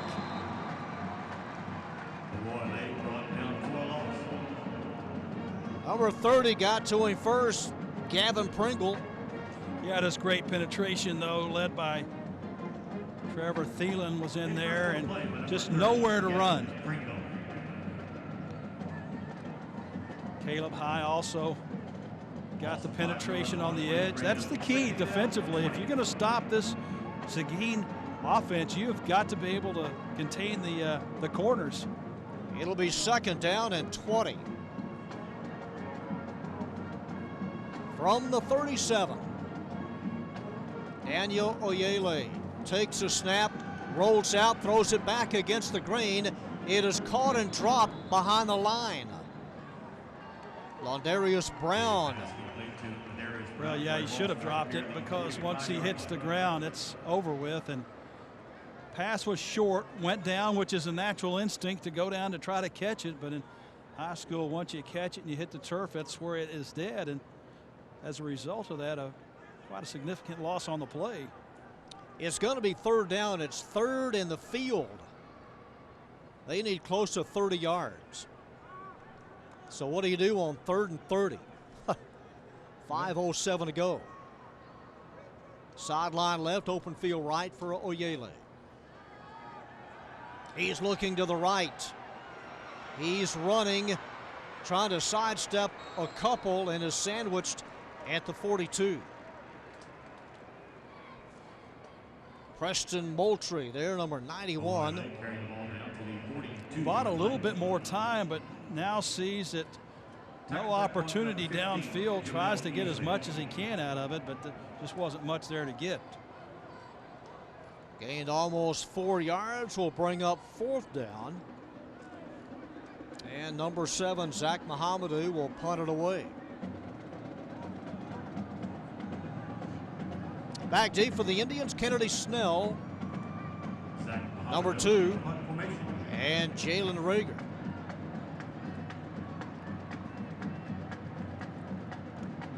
Amadou gets it away. It's a floater.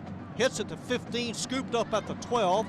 And a penalty flag dropped as the return man Rager is dropped at the 21.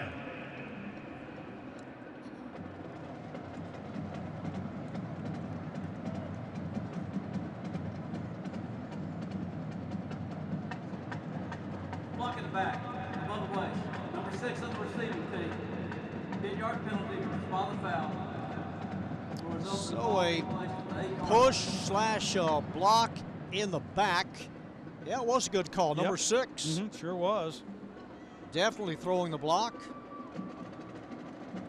You know, the defense has come up big a couple of times in this game for Seguin, and certainly been called on enough this afternoon to do that. And once again, with the Indians pinned back deep, this is a golden chance for them to try to get the turnover. At the 8-yard line, here's a pass caught. Rager, 20, out to the 23. And a gain of 15 yards on first down. That's just basic, just a very safe play. You get it out there. You need one of your receivers to get the pick, which happens, and just take it upfield, get big yards. Kitna was 12 for 21 to 232 yards in the first half, and that is Waxahachie's 15th first down. From the 23, another catch to the 29-yard line. Ball is loose. And the Cougars have recovered. Number 14, Robert Tier, on the recovery. Well, Brady just was fighting to hold on to the football. He got ganged up on. We take another look here. Pass. And then just continues to try to battle. And you see that a lot, just stripped away. Well, and the turnover that they needed, they got. Dennis stripped it. And Seguin takes over at the Waxahachie 25. Got to come away with points here. Yeah, it's got to be 6. Quick pass, intercepted at the 14-yard line. How about 86 yards the other way? Trey Jackson goes coast to coast. The interception by the Trey Jackson, who carries in for the touchdown. Well, he took a fumble, 60 yards to begin the second half. Goes 86 on the interception. Yeah, he was just spotting the quarterback out of the corner of his eye. He knew that he had time to throw the football, Oyele did. He was looking left the whole way, and when he let it go, right there for the interception was Brady down the near sideline. Boy, he has had a pretty nice afternoon as well. It is 46-14. And here's the PAT. And it is true and through. The end-point kick by Roberto Perez is good. Boy, Arlington Seguin is going to look back at this game.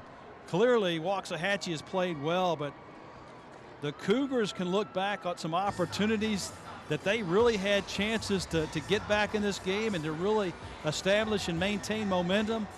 And just when you think they're about ready to get to that point, boom, something big happens for the Indians, like we just saw a couple of times already here in the second half, but we certainly saw it several times in the first half as well.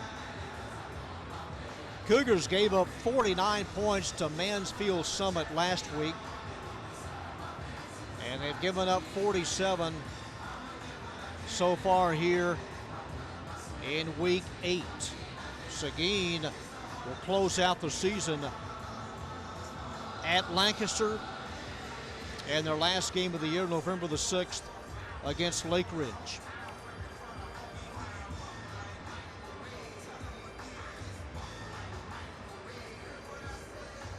So they got the Cougars on their heels, and Waxahachie can do just about anything from here on with just 3:13 left in the third. It was 33-14 at the break. And Roberto Perez will tee it up to the line, and a quick kickoff goes over the head and will come out to the 25, out to the 20. The kickoff going out the end zone. Oh, nice job there. Usually it was Pooch, but saw that the two deep receivers were up a little bit closer than normal and just split the two of them and got it into the end zone. Much better result than what you're wanting on the Pooch. Will be now first down for Seguin at the 25. That was right the first time. A couple of years ago they made that rule change. And a kickoff through the end zone will come out to the 25. Fourth possession in the second half. The Cougars have fumbled, they have punted, and the recent interception for a touchdown. And in motion, it's a sweep and a gain of almost 2 yards for Vertus Garrett. The ball carries number 17, Vertus Garrett. And they'll give him a couple of yards. Second down 8. Under 3 minutes left here in the third.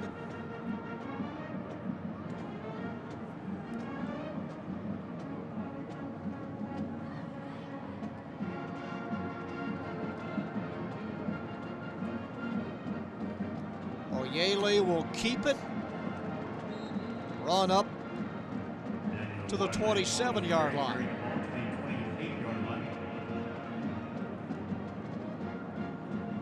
He's explosive, no doubt, but it's just hard to win when you're largely one-dimensional, and just running the football is, I still like the fact that teams can run footballs, but you still have to be able to keep the defense honest by being able to pass it from time to time. And just again, this afternoon has not been able to do that effectively on a consistent basis. And like we've said all afternoon, they have to win third down, keep the sticks moving.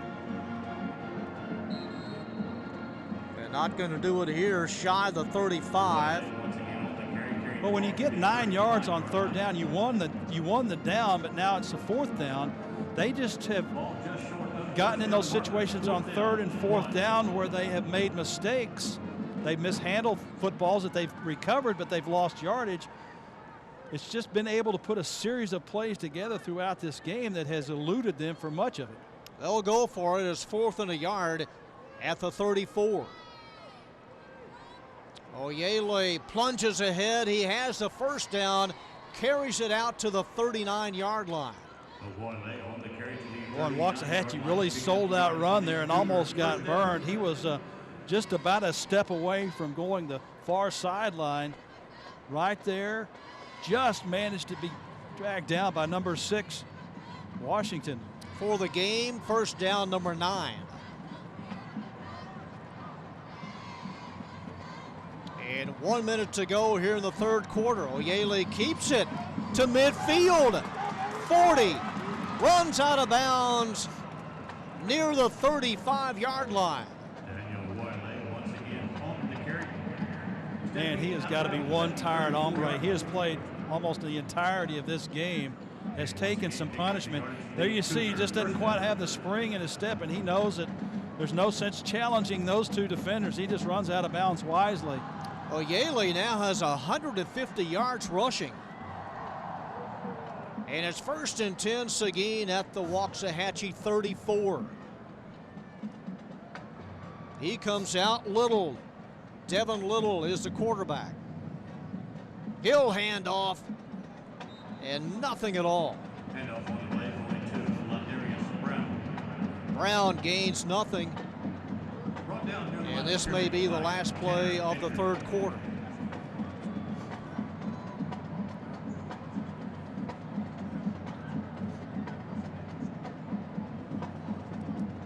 Taking their time, they have plenty left on the play clock. They've got 15.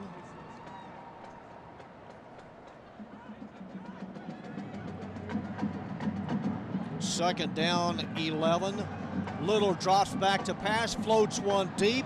This is intercepted at the goal line. The pass interception made by number 38, Alex Diaz. Diaz with the interception. Well, it was a nice toss intended for number 7, Mohamedou. Little with a nice delivery, but there's just double coverage back there, and that's just not one you're going to complete very often. It'll come out to the 20. Second consecutive interception in their last 2 series. And time for a play here in the 3rd quarter as the Seguin defense comes out. Kipna will operate from the spread, has 3 receivers to the near side. Draw play. 25. And close to a first down.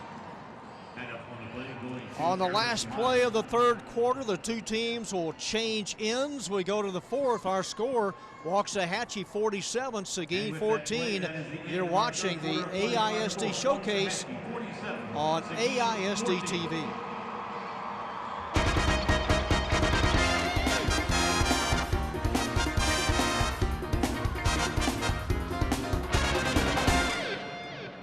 We begin the 4th quarter at AT&T Stadium in a passing play, and Seguin smells it out in a loss of yardage. The receiver was Jalen Rager. On 2nd down and a yard, it'll be 3rd and about 5. Interesting to see one of these skilled players start to rotate out for Waxahachie. And for Kitten, he may not rotate out. He missed 3 games that we've talked about. This is his 2nd week back, and may need him to get as much time as possible. 3rd and 5 from the 25. Straight handoff to Snell. Just got back to the line of scrimmage. And it'll be 4th down, and Waxahachie will punt it away on 4th down. Kitna brings up 4th down. 5. Stays in on 4th down. Over the shoulder catch at the 40-yard line. Gets a block to midfield and tossed out of bounds. Number 26 on the return. Number 26 on the return. And Seguin has it 1st and 10 at the Waxahachie 48. 48-yard line. The tackle at that point made by Eris Miles.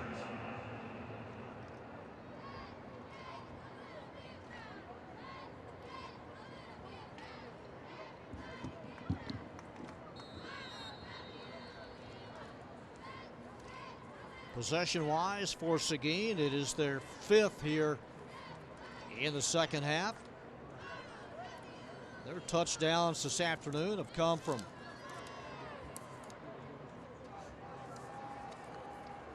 Garrett pass reception, running play over the right side. And on 1st down, number 10, Donovan Fordham. Fordham runs 13 yards. Forced out of bounds at the 37-yard line. Garrett scored on a 36-yard run, and Yetica on a 14-yard pass reception. That has been the scoring so far for Seguin. 1st and 10, Cougars at the 37 of Waxahachie. Oyele, and he's shouldered down at the 32. Gain of about 6. After the fake to Fordham. 2nd down and less than 5. It's a sweep. And number 17, Vertus Garrett, is bottled up at the 31.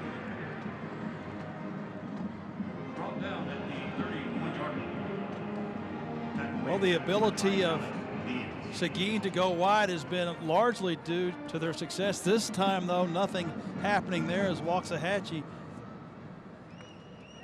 for the most part, has done a pretty good job of containing the edge. That quarterback draw has been something that Oyele has done quite effectively today. 3rd and 4. Oyele still on his feet and dives to the 23, and he's got a cramp. Oyele tripped up at the 24-yard line. See if he stays in. No, he will come out. I'll tell you what, this kid has really impressed me, John. He's got all the skills. He's got balance, vision, the ability to play the entire game. And, you know, right now he's just running on fumes. But the thing that maybe impresses me the most, for a relatively small guy, he has got a tremendous amount of power. It's a first down. The quarterback is Donovan Fordham. And the handoff to the 23-yard line. Brown. Londarius Brown. Pulled down on the play by Caleb Hyde. And a gain of a couple of yards. 2nd down, 8. Gain of 1 yard on the last play will now bring up 8:49 left in the game. Waxahachie with a comfortable 47-14 lead. Fordham in trouble trying to make something, and knocked down by number 9, Trey Jackson.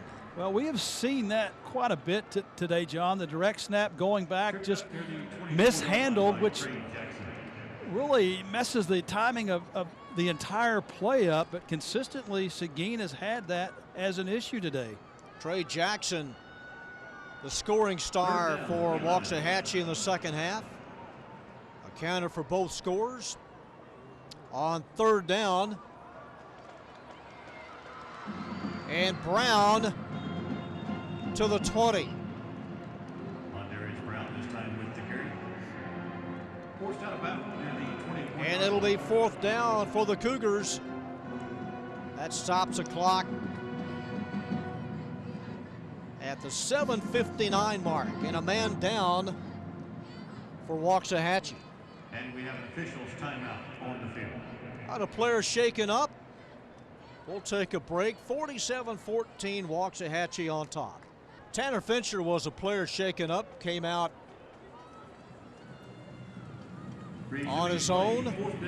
Devin Little, the quarterback, on 4th and 7 at the 20-yard line. Little wants to throw to the end zone, and up for it, and a sensational catch.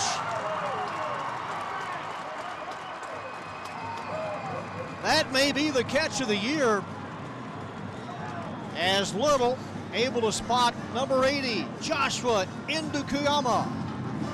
He used every inch of this field, too. There was not one spare inch left. That's yes, no doubt. Got 1 foot down.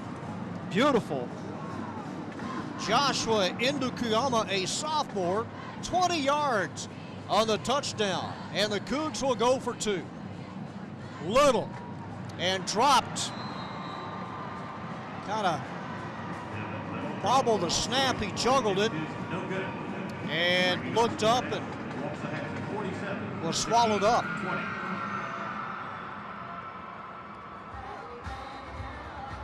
Devin Little, his 2nd touchdown pass of the year, and the Cougars now trail 47-20. Well, Little certainly known for more of his passing ability than Oyele, and that was one that you couldn't have executed any more perfectly. Has a nice spiral, nice floating ball that landed in the far right-hand corner of the end zone. Indukuyama made a fantastic catch. Look at the reverse angle of this. Goes high, way up there at only 5'9". Outstanding leaping ability. Got it at the peak of where the ball was coming down to where only he could make the catch. And he did. He'll be back next year. All of the Seguin quarterbacks this year are seniors, so they have to find a QB next year.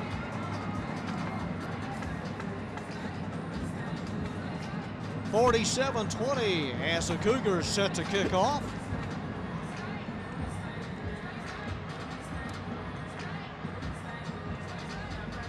It'll be number 45, Francisco Padilla.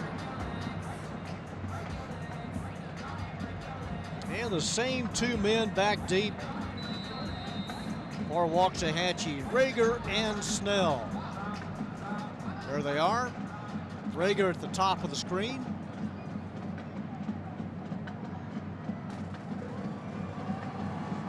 He'll never get it. Squib kick and caught at the 45. That's number 8, Devin Brady, as the Cougars try to surprise Waxahachie, and Indians right there. Yeah, I'm not sure they were surprised.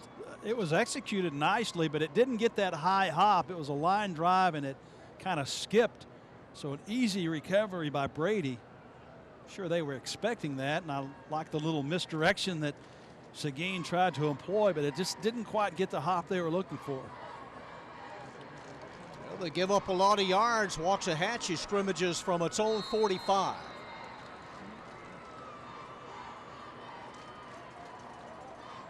Jordan Kitna takes a snap, looking, and a low throw. Trying to get it to Kennedy Snell. A little short screen to the near sideline, nothing there, so Wisely just threw it at the foot of the receiver. Yeah, there was a couple of black jerseys right on top of him, so no chance for that play to do anything except be a loss. William Davis had pretty good pursuits on the quarterback. 2nd and 10. Kitna turns, hands it off, crossing midfield. He's got 10, he's got 12. A 12-yard gain for Kennedy Snell, and a first down for the Indians. Well, there was miscommunication between Kitna and Snell. Kitna did a 360 and finally found the back to hand it to, and he just ran up the back of Jalen Rager. From the 43, twin receivers to the near side.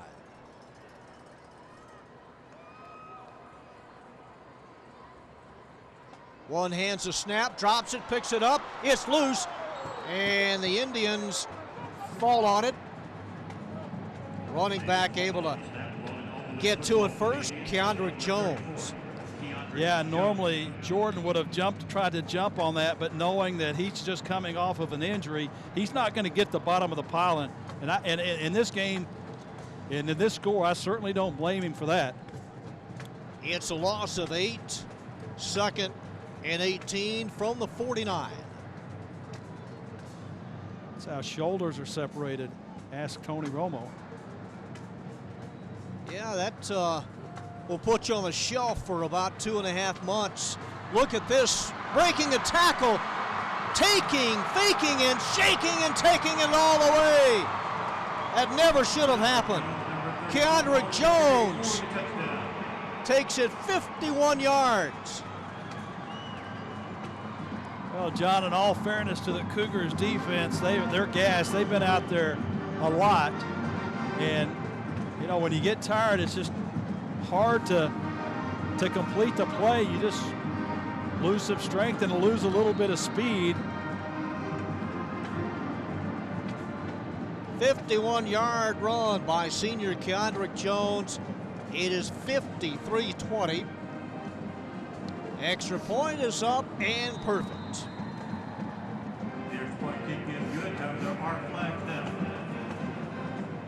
Touchdown comes with 6:25 to go. Got a flag and a question on the extra point attempt. I believe it'll hold up.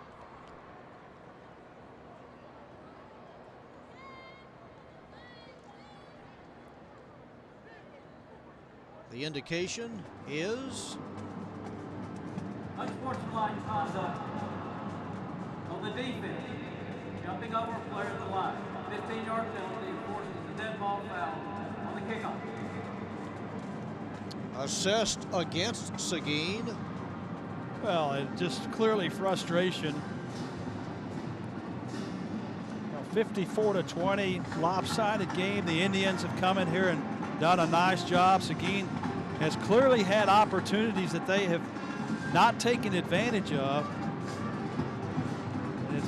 a little disappointing that the running back, who's really had not much to show for it, Keandrick Jones, fresh set of legs, and once he got to the second and third level, he was just not going to be denied the end zone.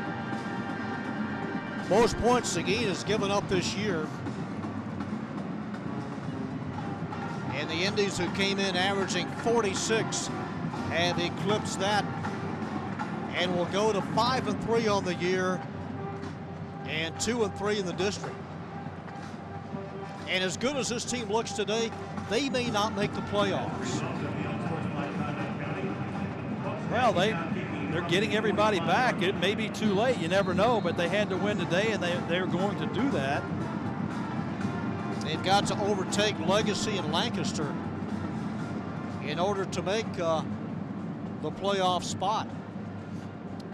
Over the shoulder catch, fielded inside the 15-yard line by number 13, Keyshawn Yetica. And that's where Seguin will start from the 13 and 6:24 to play. Waxahachie started out the year winning their first 3 games. Seguin won their first 3. They beat West Mesquite, Newman Smith, and Dallas Carter. And then their first district game was a loss to Timberview, 48-14.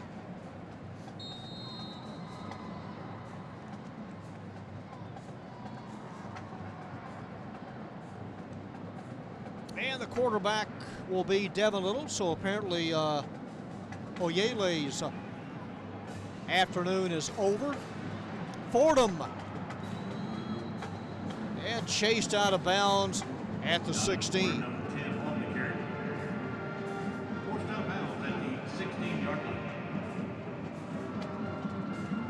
Gain of 3, 2nd and 7.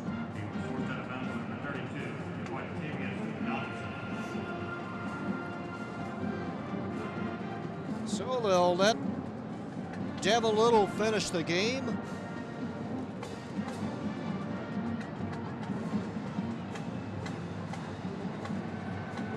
Pumps once, going deep, right side, and leads his receiver about 3 yards, but even had he made the catch, Jim, he had the defenders right there to force him out of bounds, intended for Yetica. Yeah, and you know, maybe Devin Little, we should have seen him earlier. We talked about that two-headed monster. We never really saw both of them in there consistently at the same time. And who knows with that 1-2 punch on how effective this offense might have been. Garrett, one of the 2 running backs. Little comes out, throws, caught, dropped. Out in the flats, number 80, Indukuyama.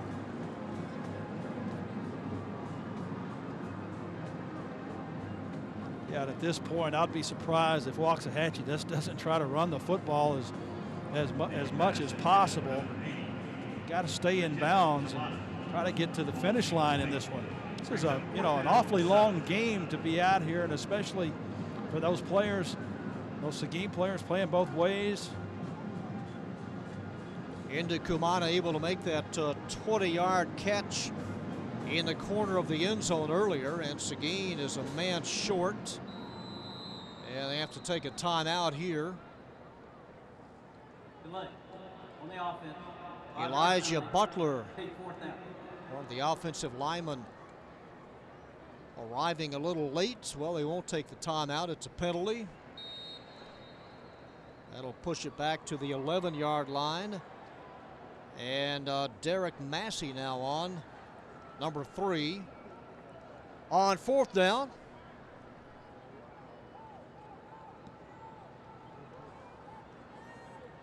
Hits at the 44, goes sideways, takes a Seguin roll of about 5 more yards, and will be down at the 50-yard line. The punt being down at midfield. And you see the 50-yard line painted in gold, the number 50 painted in gold as a tribute to the 50th year of the Super Bowl. Every NFL stadium has the 50-yard line marked that way. And the gold NFL shield on each 25-yard line. There it is. It's a shame the Super Bowl's not back here, and it's not even scheduled to be for the next few years. It'll be at the home of the 49ers this year, and a flag dropped on a first down run by Waxahachie.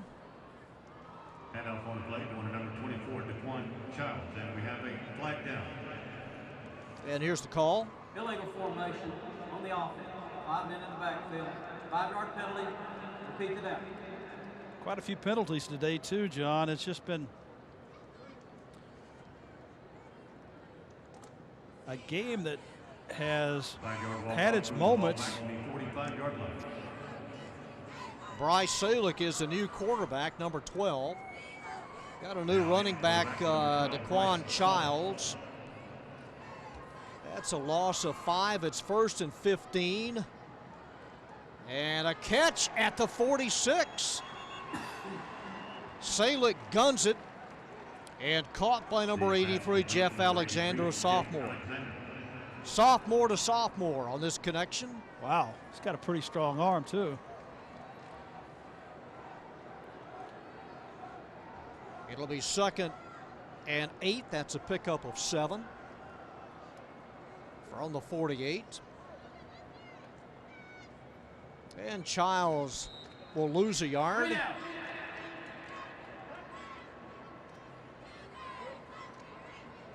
.520 left to play. 3rd and 10. Yeah, Jordan Kipna has finished for the afternoon. 3 touchdown passes to 3 different receivers. 2 big returns for the Indians defensively in the second half.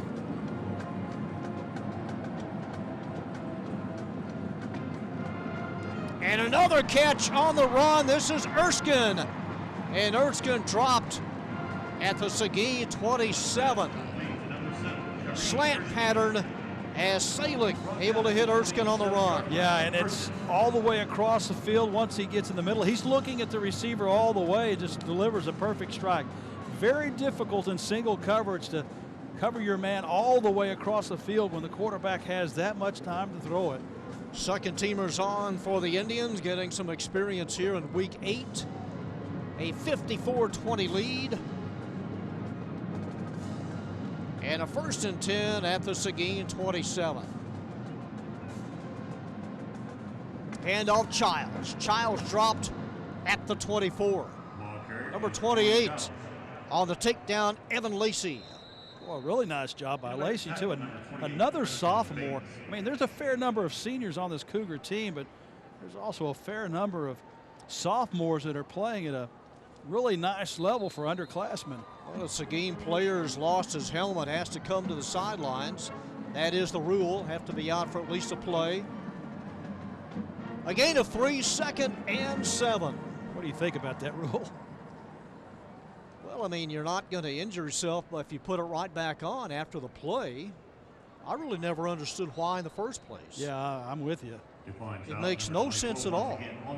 I mean, you're not protecting the player. If you lose your helmet and drops at your feet, you pick it right back up. What difference does it make? Yeah, you stick it back on and you play the next down. I don't get it. Makes no sense. Last gain was a pickup of 2. It's 3rd down and 5. From the 22-yard line of Seguin with 3:11 to go. Salick throws and almost intercepted at the 10-yard line, and a flag, and we had some contact at the 10. The receiver was, he may have been pushed. Green. Well, this is an interesting call. I just think that flag should have stayed in. But Pass interference on the defense. it almost looked like the receiver, Green, initiated the contact. Take another look at it. You didn't really see it there. He kind of lowered his head and went into the defender. It's uncatchable anyway. I'm kind of thinking you don't throw the flag there. Kevin Green, the intended receiver. It gives Waxahachie a 1st and goal at the 10. Salick will throw and was pressured by 3 Seguin defenders, had nowhere to Offsides. go, and 5-yard penalty. Seguin Big first down. was offsides. Half the distance, that'll place it at the 5, under 3 minutes to play. 5-yard walk-off moves the ball to the 5-yard line.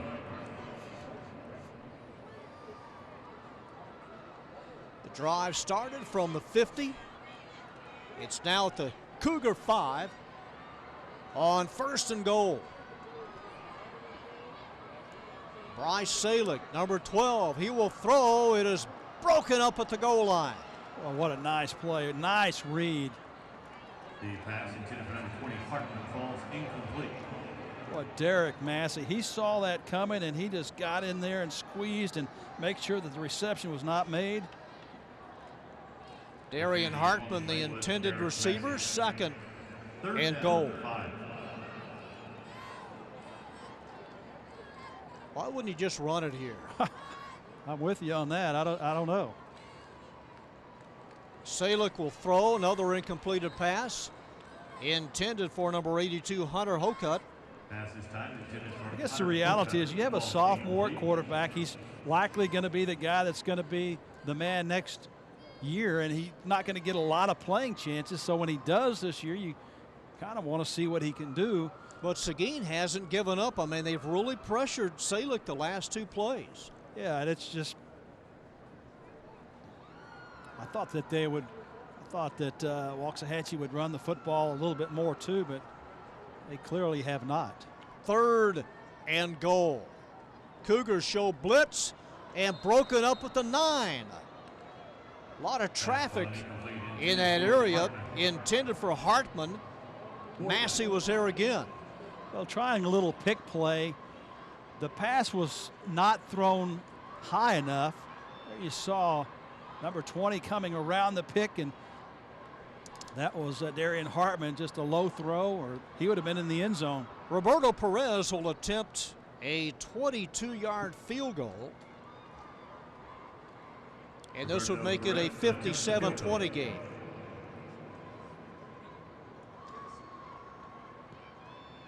Up and good from 22 yards out. So not content to come away with nothing. They get the 3-pointer, and they're close to 60 points now. Most points the Indians have scored this year was 66 against Azle. They also scored 66 and lost to Legacy. How do you score 66 points and lose? Yeah, it's a hard one to explain. Well, they gave up 73, no defense at all in that game. It is a Friday night inside of AT&T Stadium, the first ever AISD showcase. And the Indians will kick off, and again we'll go to 5-3 on the year, 2-3 in the district. Seguin will fall to 4-4 and 1-4 in District 14 5A.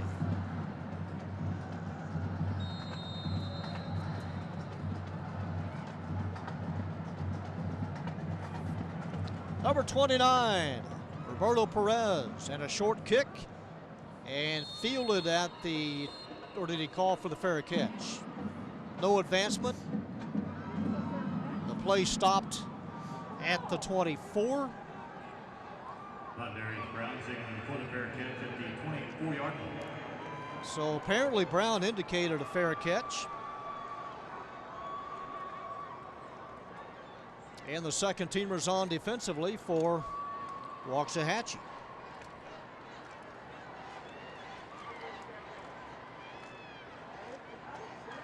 And there's the Seguin offense about to take the field. They collect a couple of first downs. That'll be the game. I'm sure they'd like to take it all the way. They start from the 24. 10 points in this quarter for Waxahachie.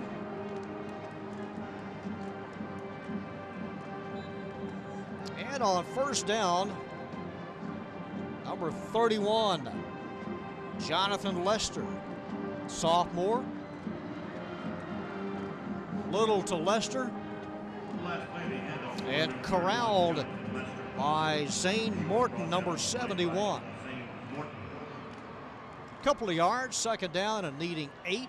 Only 290 pounds.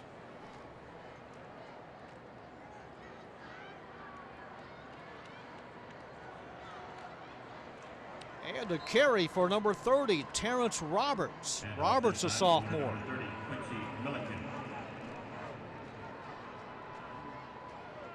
10 sophomores. I'm looking at your notes there. That's for Waxahachie. Sophomores for 12 for the Cougars. Seen quite a few of them today, too. Closing in on a minute and a half. Seguin facing a 3rd and 5. And into the center of the line and a couple of yards short. On 3rd down is Lester.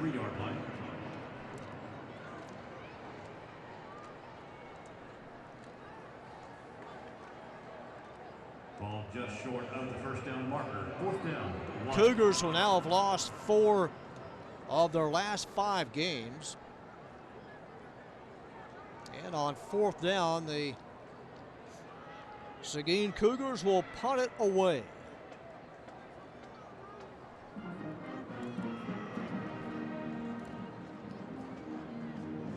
It's a line drive. It hits at the 32. Takes a Cougar roll and will be down at the Waxahachie 25. One more play and that should do it here in this District 14 5A contest.